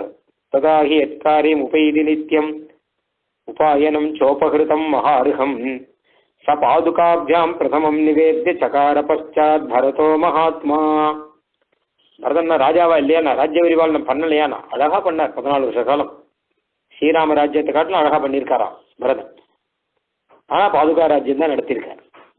அந்த மாதிரி சம்சாரத்துல இருந்தா கூட பகவானுக்கு சேஷமாக இருந்திருந்தோம்னா ஆனந்தமா இருக்கு. வேற மோட்சமே இருந்தாலும் இந்த விஷயம் புரியலைன்னா, சொர்க்கத்துல இருந்தாலும் எங்க இருந்தாலும் இந்த விஷயம் புரியலைன்னு வச்சுக்கோங்க, அப்போ அவனுக்கு சம்சாரம் தான் அது. அதுவே துக்கத்தை கொடுக்கறதா தான் அது அமையும் அப்படிங்கிறது இதனுடைய சாரம். விபீஷன் கூட ராஜ்யத்தை கேட்கலங்கிறார் சுவாமி தேசிகன். ராஜ்யம் வேணும் கேட்கல பெருமாள் கிட்ட. அவனுக்கு ராஜ்யத்தை கொடுக்கற பெருமாள். விபீஷன் சொல்றான்னா பரித்தெக்தா மயா லங்கா, லங்கையெல்லாம் விட்டுட்டு வந்திருக்கேங்கிறான். ராஜ்யம் வேணும் அப்படின்னா அங்கேயே இருந்திருப்பானே, அண்ணா கிட்டே கொஞ்சம் அட்ஜஸ்ட் பண்ணி பேசி கீசி ராஜ்யத்திலே இருந்திருக்கலாமே. அந்த தொல்லையெல்லாம் வேண்டான்னு தான் அதை விட்டுட்டு வந்திருக்கேன். அதனால ராமாயணத்துல மேலோட்டமா பார்த்தா விபீஷணன் ராஜ்யத்தை ஆசைப்பட்டு வந்தார்.